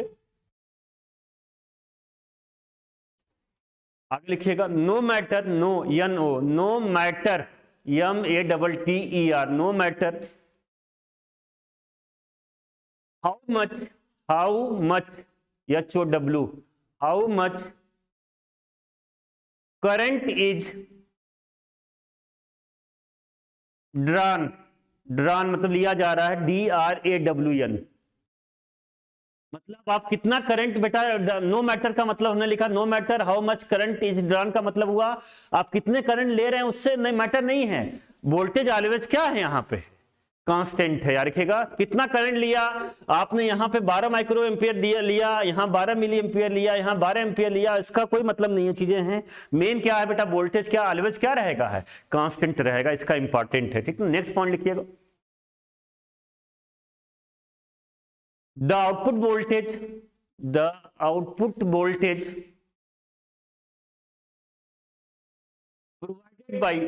provided by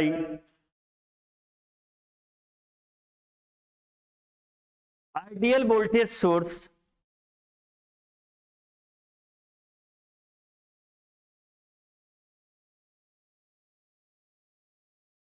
remain constant, remain constant, एक शब्द यूज किया जाता है इररिस्पेक्टिव। इररिस्पेक्टिव, इररिस्पेक्टिव का मतलब क्या होगा, चाहे जो भी चीजें हों, ठीक ना, लिखिएगा इररिस्पेक्टिव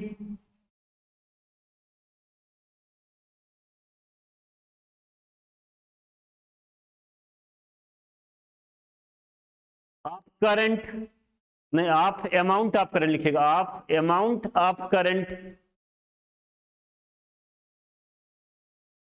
एक बार रिपीट कर रहे हैं, irrespective of amount of current drawn from it, drawn from it,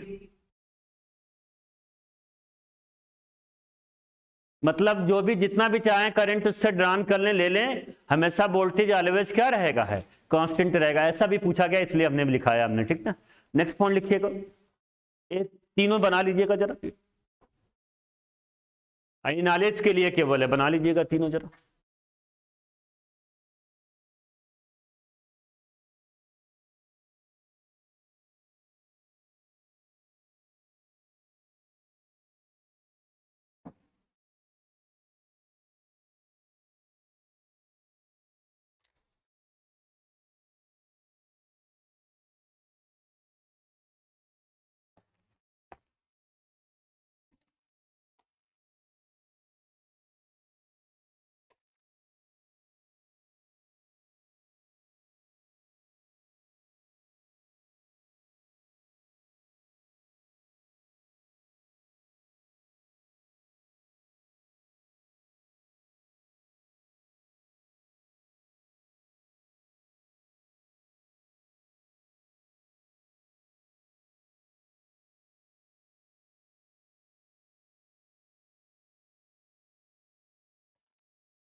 next लिखिएगा,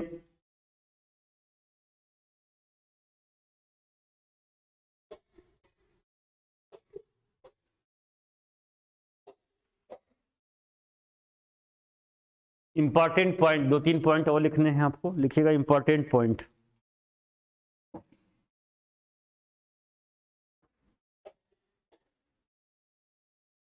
ये इंपॉर्टेंट है, इसको क्या बोला जाता है, कई बार आइडियल वोल्टेज सोर्स का नाम ना लेके क्या बोल देगा, कांस्टेंट वोल्टेज सोर्स है, तो कई बार यही तब भी क्या मारेंगे आप, इसी के बारे में समझेंगे, ठीक है। लिखिएगा ideal voltage source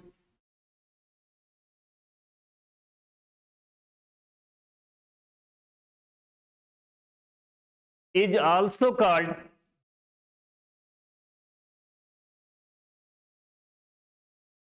constant voltage source, क्या, एक बार रिपीट कर रहे हैं, ideal voltage source is also called constant voltage source. Next point लिखिएगा, ideal voltage source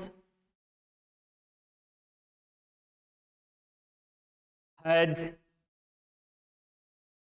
zero internal resistance, zero ZERO, zero internal resistance.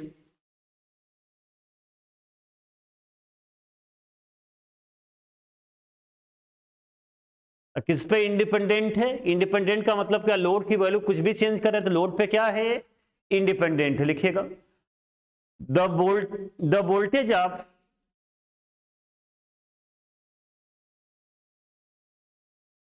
Ideal voltage source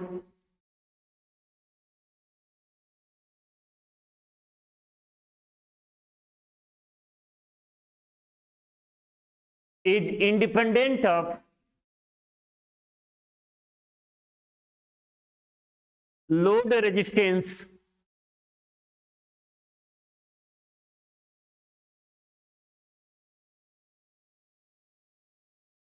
mark कर लीजिएगा, independent of load resistance. ऐसा क्या है, यहां से दिख रहा है, यहां से क्वेश्चन हमने जो बताया ये पूछा जाता है, ठीक ना।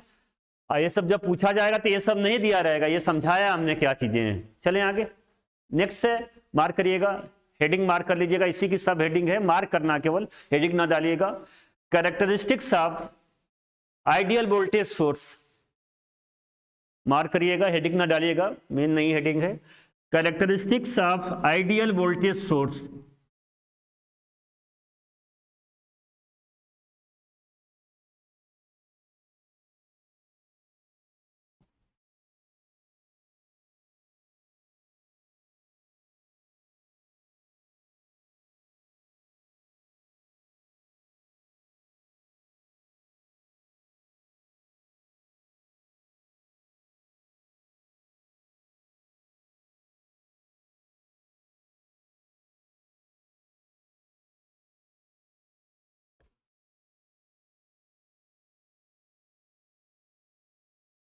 जब कैरेक्टरिस्टिक्स की बात की जाती है तो यार देखिए किसकी बात करेंगे, किसके बीच में बात की जाएगी, वोल्टेज और क्या है, करंट के बीच में। वोल्टेज और करंट, याद रखिएगा वोल्टेज में भी एक्स एक्सिस पे हो सकता है, में भी वाई एक्सिस पे, याद रखिएगा। तो हमने वोल्टेज को यहाँ पे एक्स एक्सिस पे दिखाया, ठीक है। करंट को कहाँ पे दिखाया हमने, वाई एक्सिस पे दिखाया। एक और है आपके पास, क्या है, यहाँ पे क्या दिखाते हैं हम, वोल्टेज, और यहाँ पे क्या है, करंट। तो क्वेश्चन पूछा जाता है इनमें से कौन सा जो बेटा आपके आइडियल वोल्टेज सोर्स की कैरेक्टरिस्टिक्स है। तो याद रखिएगा हमने बताया ना, वोल्टेज हमेशा ऑलवेज क्या रहेगा, कांस्टेंट रहेगा। वोल्टेज ऑलवेज कांस्टेंट रहेगा, करंट जाए चाहे कुछ भी हो जाए ना, मतलब है। तो यहाँ पे जब दिखाया जाएगा तो कैसे होगा चीजें, ये कल हमने बताया था आपको, कल हमने बताया था ये चीजें हैं। याद रखिएगा एक साइड नहीं बनाएंगे, मे भी करंट में भी पॉजिटिव डायरेक्शन में क्लॉकवाइज हो, मे भी एंटी क्लॉकवाइज हो, हमेशा वोल्टेज ऑलवेज क्या रहेगा, कांस्टेंट रहेगा। याद रखिएगा दोनों साइड होगा ना। अगर ऐसा ऑप्शन में दिया गया है, एक ऑप्शन में ऐसा है, तो याद रखिएगा, समझ जाइएगा, दिया आया है क्वेश्चन तो वो वाला नहीं मारिएगा, क्या है, दोनों साइड होने चाहिए। वोल्टेज ऑलवेज क्या रहेगा, कांस्टेंट रहेगा। कांस्टेंट का मतलब एक साइड ना करिएगा, ठीक ना। ये चीजें हैं, क्लियर है आपके पास है। अब बात आ रही है, हमने यहाँ पे वोल्टेज कांस्टेंट दिखा दिया, अब क्या करता है क्वेश्चन चेंज कर देगा।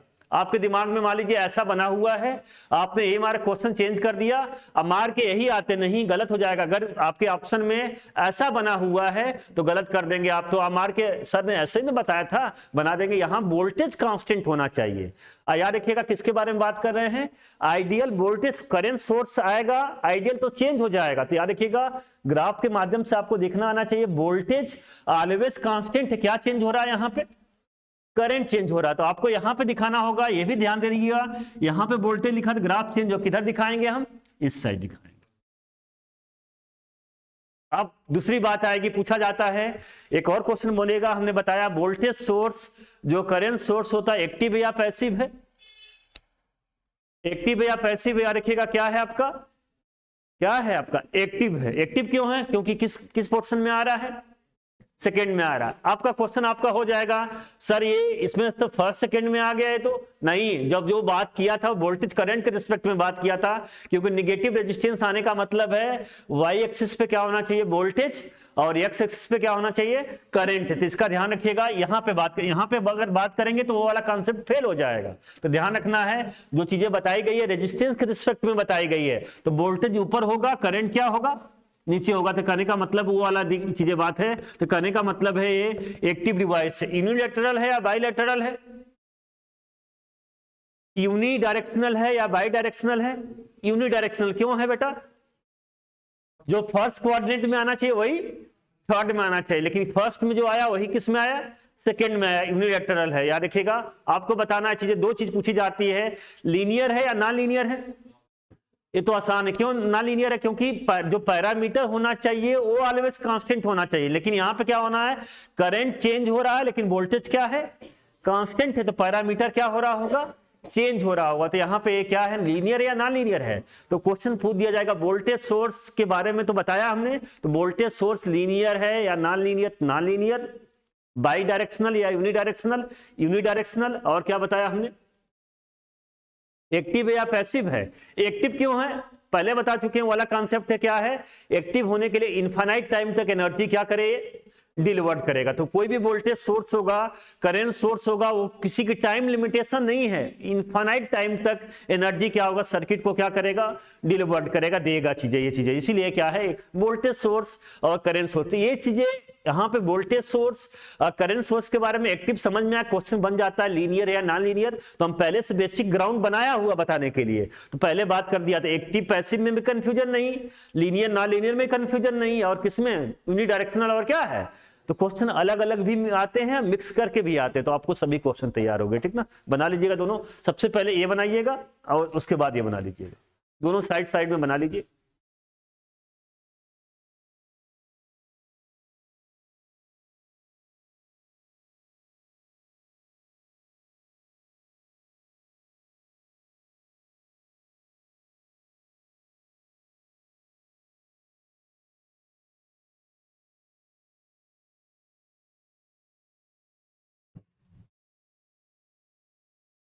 याद रखिएगा, वोल्टेज करंट देख लीजिएगा क्या है, क्या कांस्टेंट पूछा हुआ है, क्योंकि यहाँ का टॉपिक तो वोल्टेज सोर्स है, करंट सोर्स आएगा तो उल्टा बन जाएगा। तो आपको टॉपिक देख लीजिएगा, क्या ग्राफ से देखना आना चाहिए, इस वाले ग्राफ में क्या कांस्टेंट रखा है और इस वाले ग्राफ में क्या कांस्टेंट रखा है, दोनों में वोल्टेज क्या है, ऑलवेज क्या है, कांस्टेंट है। अब देखना आना चाहिए आपको। चले आगे, एक इंपॉर्टेंट पॉइंट यहां लिखिएगा,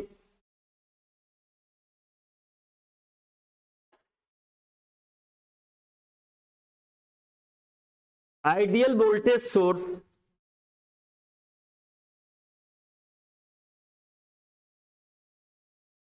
is active,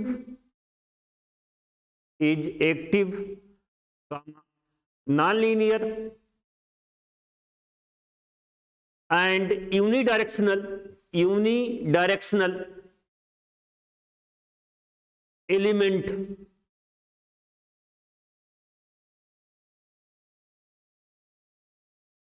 तीनों क्वेश्चन अलग अलग पूछे जाते हैं, एक साथ कंबाइन करके भी पूछे जाएंगे। क्लियर कट एकदम समझ में आना चाहिए क्या चीजें हो रहा है, ठीक ना, ये चीजें। चलें आगे। अब बताइए, एक चीज यहां पे आ गया बेटा, नॉन लीनियर है तो पूछा जाएगा ओम्स लॉ यहां अप्लाई कर सकते हैं नहीं कर सकते हैं? ओम्स लॉ अप्लाई कर सकते नहीं कर सकते, क्योंकि नॉन लीनियर आ गया। तो वोल्टेज, आइडियल वोल्टेज सोर्स के लिए ओम्स लॉ फॉलो करेगा नहीं करेगा, है नहीं करेगा। एक क्वेश्चन और बन जाएगा यहां पे, क्योंकि ये कैसी सर्किट हो गई, कैसा एलिमेंट हो गया ना, यहां ओम्स लॉ फॉलो नहीं करता। तो एक क्वेश्चन और लिखिएगा जरा, ideal voltage source does not follow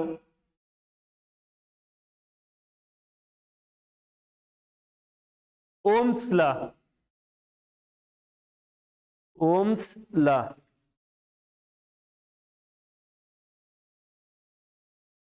next heading डालिएगा, आइडियल करंट सोर्स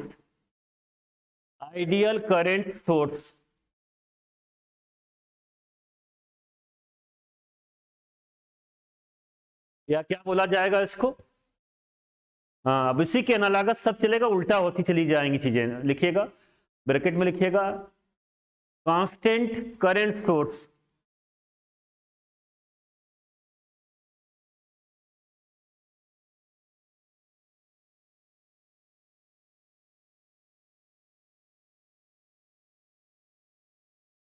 देखिए यहां पे कहानी क्या है,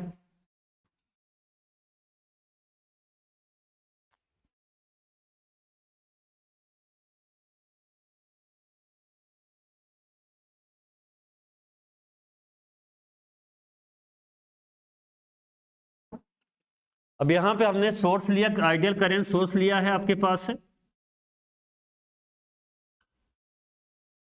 और यहां लोड चेंज कर रहे हैं।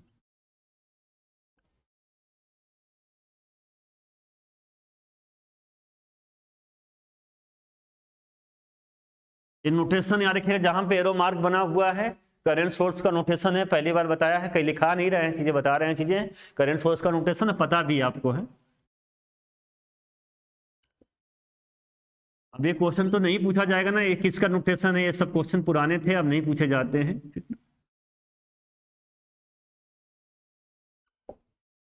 वही लिया हमने IS की, यहाँ सोर्स है IS की वैल्यू है, यहाँ पे हमने 12 एम्पियर ले लिया हमने, ठीक ना।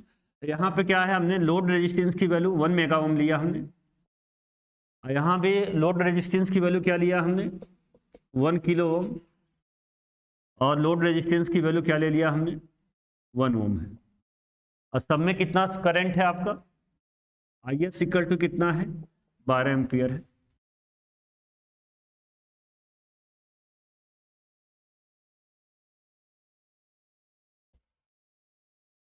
तो देखिए इसके अक्रॉस जो वोल्टेज मिलेगा वो चेंज होगा ना, कितनी वैल्यू होगा हम देखेंगे। याद रखिएगा यहाँ पे वोल्टेज चेंज होगा, करंट याद रखिएगा क्या रहेगी, वही रहेगी। तो यहाँ पे वोल्टेज VL है, यहाँ वोल्टेज VL है। ये बताइए यहाँ पे VL की वैल्यू कितनी आएगी, VL इक्वल टू क्या होगा, I इंटू L, बताइए कितना होगा, 12 इंटू 1 ना, इक्वल टू 12 वोल्ट। चलिए यहाँ पे VL की वैल्यू कितनी होगी, क्या है, 12 इंटू क्या है, 1 किलो ओम, इक्वल टू कितना होगा, 12 क्या है, किलो वोल्ट आएगा। और यहाँ पे क्या होगा, VL की वैल्यू क्या होगी आपके पास, क्या है, 12 क्या आएगा, मेगा वोल्ट, लिखते डायरेक्ट मेगा वोल्ट है। तो हमारे कहने का मतलब है चीजें देखिए, यहाँ पे उसका उल्टा है, वहां पे क्या नहीं चेंज हो रहा था, वोल्टेज नहीं चेंज हो रहा था, यहाँ पे क्या है, करंट नहीं चेंज हो रहा था। कहने का ये मतलब लोड की वैल्यू हम कुछ भी कर लें तो लोड जो यहाँ पे जो इसके क्रॉस जो इसके जो लोड के थ्रू जो करंट जो फ्लो होगी वो इंडिपेंडेंट आप क्या है, लोड रेजिस्टेंस है। लोड रेजिस्टेंस की वैल्यू जो भी कर लें, याद रखिएगा हमेशा करंट कितनी फ्लो होगी उसमें, 12 एम्पियर फ्लो होगी। क्या चेंज होगा आपका, क्या चेंज होगा आपका है, वोल्टेज चेंज होगा। दूसरी बात है यहाँ पे आइडियल करंट सोर्स, हमने पहले बताया आइडियल करंट सोर्स का इंटरनल रेजिस्टेंस क्या होना चाहिए, क्या होना चाहिए, इनफाइनाइट या जीरो होना चाहिए, इनफाइनाइट होना चाहिए। इनफाइनाइट क्यों होना चाहिए, क्योंकि पैरेलल में आएगा रेजिस्टेंस, हम बात कर लेंगे चीजें, बात बताया है आपको, ठीक ना। कहने का मतलब ये चीजें, तो इसी के एनालॉगस लिख लीजिए कुछ पॉइंट, तो हम आगे चलते हैं। लिखिएगा पहला point,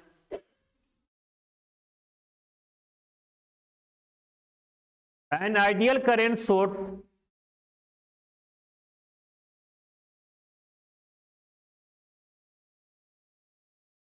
is one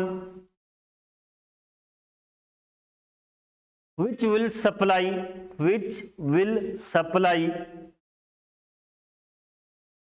the same current, एक बार रिपीट कर रहे हैं, an ideal current source is one which will supply the same current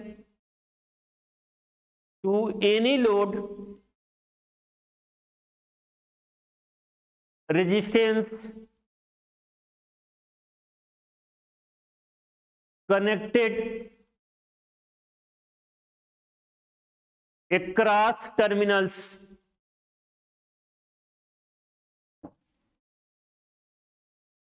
देखिए इसके अक्रॉस कोई भी रेजिस्टेंस हम कनेक्ट कर दें, हमेशा करंट कितनी सप्लाई कर रहा है, 12 एम्पियर कर रहा है। चीजें याद ये रखिएगा, ठीक ना। नेक्स्ट पॉइंट लिखिएगा, full stop. An ideal current source is also called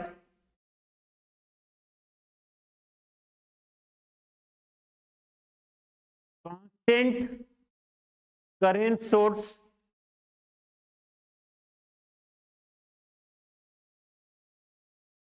next point लिखिएगा। An ideal current source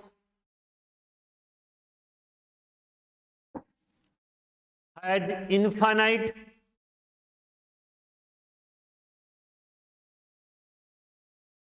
internal resistance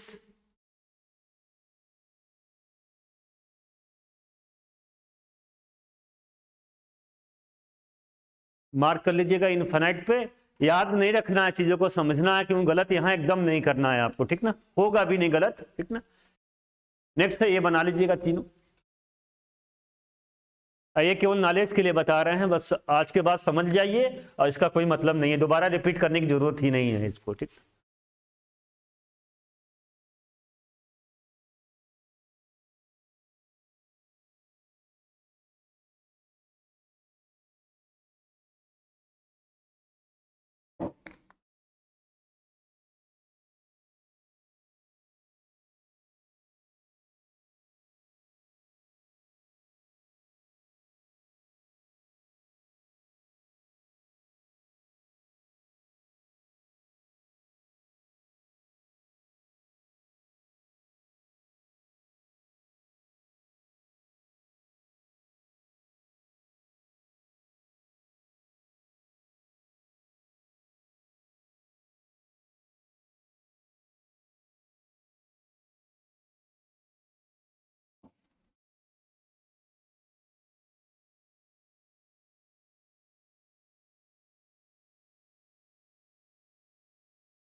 लिखिएगा एक पॉइंट नोट करके यहाँ पे भी, इस पे जो करंट है बेटा क्या है, इंडिपेंडेंट आप किसके हैं, लोड रेजिस्टेंस के है, ठीक ना। लिखिएगा लोड रेजिस्टेंस की वैल्यू हम चेंज कर रहे हैं, तो याद रखिएगा वोल्टेज तो चेंज हो रहा है लेकिन करंट क्या है, हमेशा क्या है, सेम है। तो लिखिएगा एक पॉइंट, इसी पे क्वेश्चन बन जाता है। द करंट ऑफ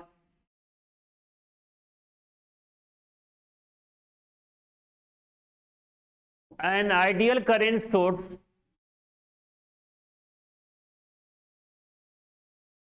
एक बार रिपीट कर दे रहे हैं, the current of an ideal current source is independent of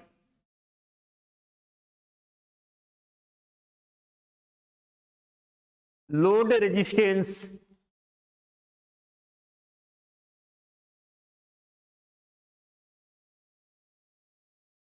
next mark करिएगा, मार्क कर लीजिएगा, हेडिंग नहीं लेकिन मार्क करना, characteristics of ideal current source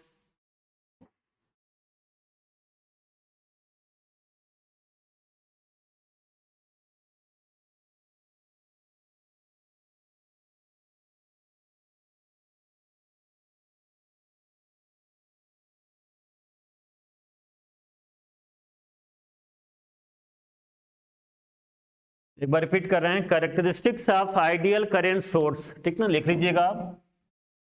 अब यहां पे वही है, वोल्टेज और करंट के बीच में ग्राफ खींचा जाएगा, तो यहां पे वोल्टेज है, यहां पे करंट है, एक और ग्राफ बन जाएगा, एक क्या है आपके पास, यहाँ पे क्या होगा आपका करंट, और यहाँ पे क्या होगा, वोल्टेज होगा।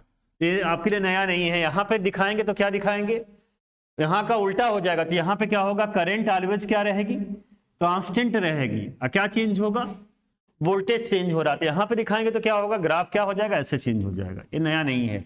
ये बताइए लीनियर या नॉन लीनियर है, नॉन लीनियर है। एक्टिव या पैसिव है, एक्टिव है, क्योंकि इनफाइनाइट टाइम तक क्या करेगा, एनर्जी क्या करेगा, डिलीवर्ड करेगा। और क्या बताना है, बाइलेटरल है या यूनिलेटरल है, यूनिलेटरल है, ठीक ना। ये 3 क्वेश्चन और बन जाएंगे, बना लीजिए इसको।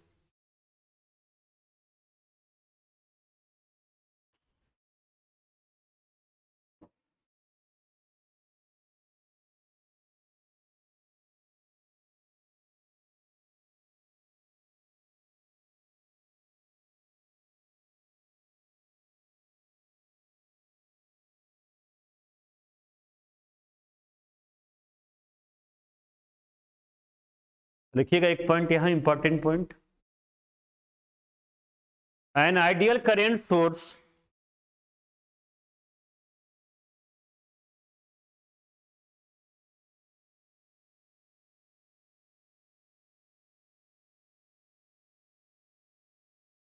इज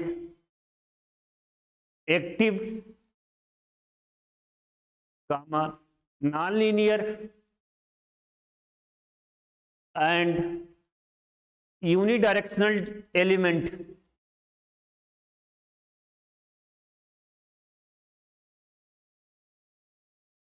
क्योंकि नॉन लीनियर हो गया तो क्या नहीं फॉलो होगा, ओम्स लॉ। तो लिखिएगा एक और point, ideal current source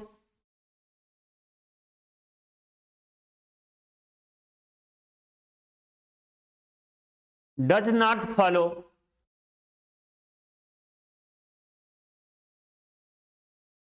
Ohm's law.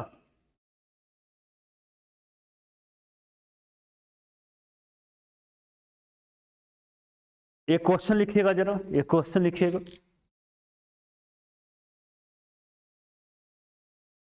Question है इसका ध्यान रखिएगा।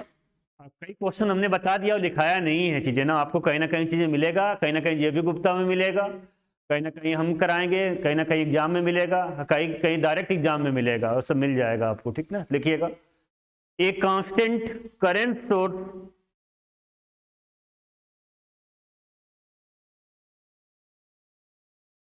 Supply a current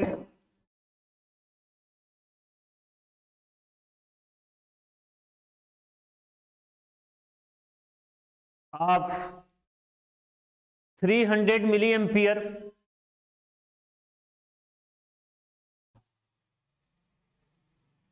to a load of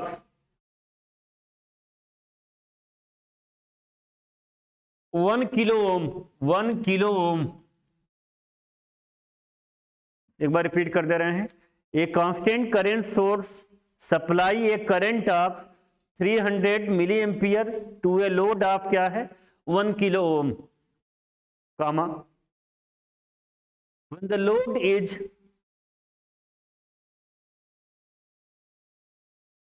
change to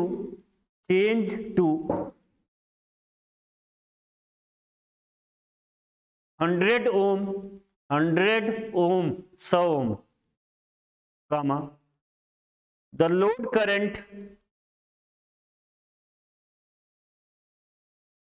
will be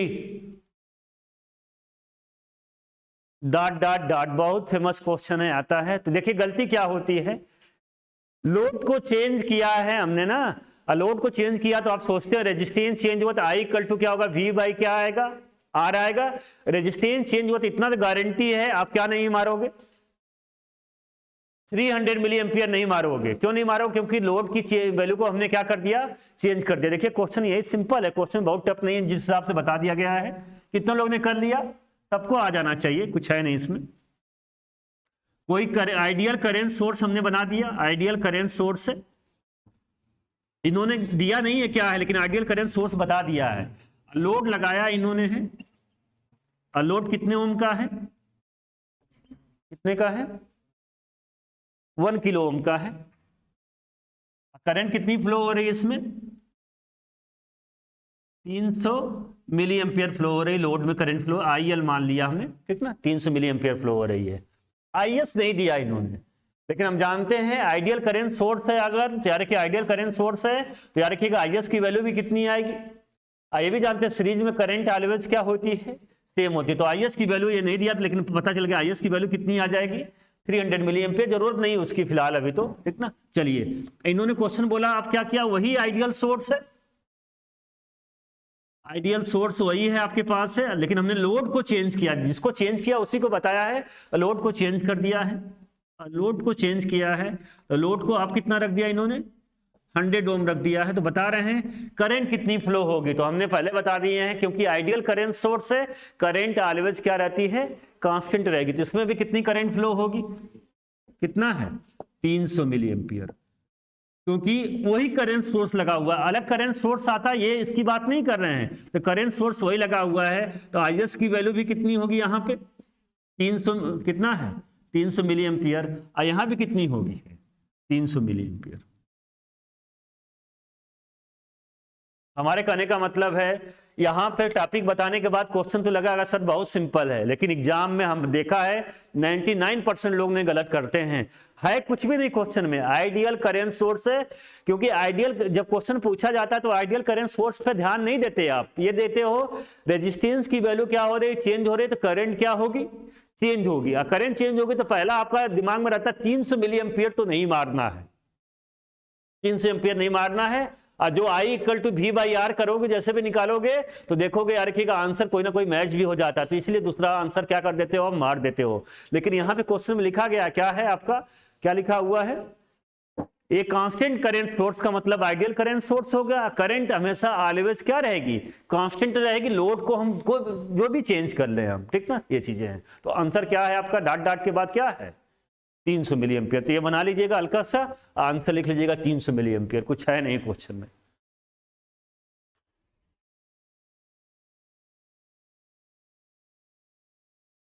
बहुत इंपॉर्टेंट क्वेश्चन, इसका ध्यान रखिएगा। बहुत लंबा सर्किट सॉल्व करने का मतलब नहीं है, समय भी कम लगेगा, और याद रखिएगा ऐसे क्वेश्चन को गलत नहीं करने हैं, ठीक ना। आज की क्लास में अगर आप ये केवल सीख पाए हैं, केवल एक क्वेश्चन गलत नहीं करेंगे, तो ये भी हमारे लिए बहुत है, ठीक ना। तो इसका ध्यान रखिएगा।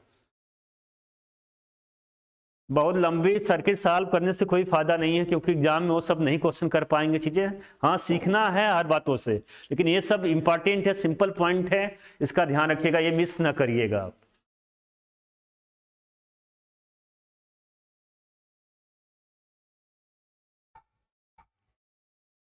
ये था किसके बारे में, ideal current source. Next heading डालिएगा, practical voltage source, practical voltage source, ठीक है।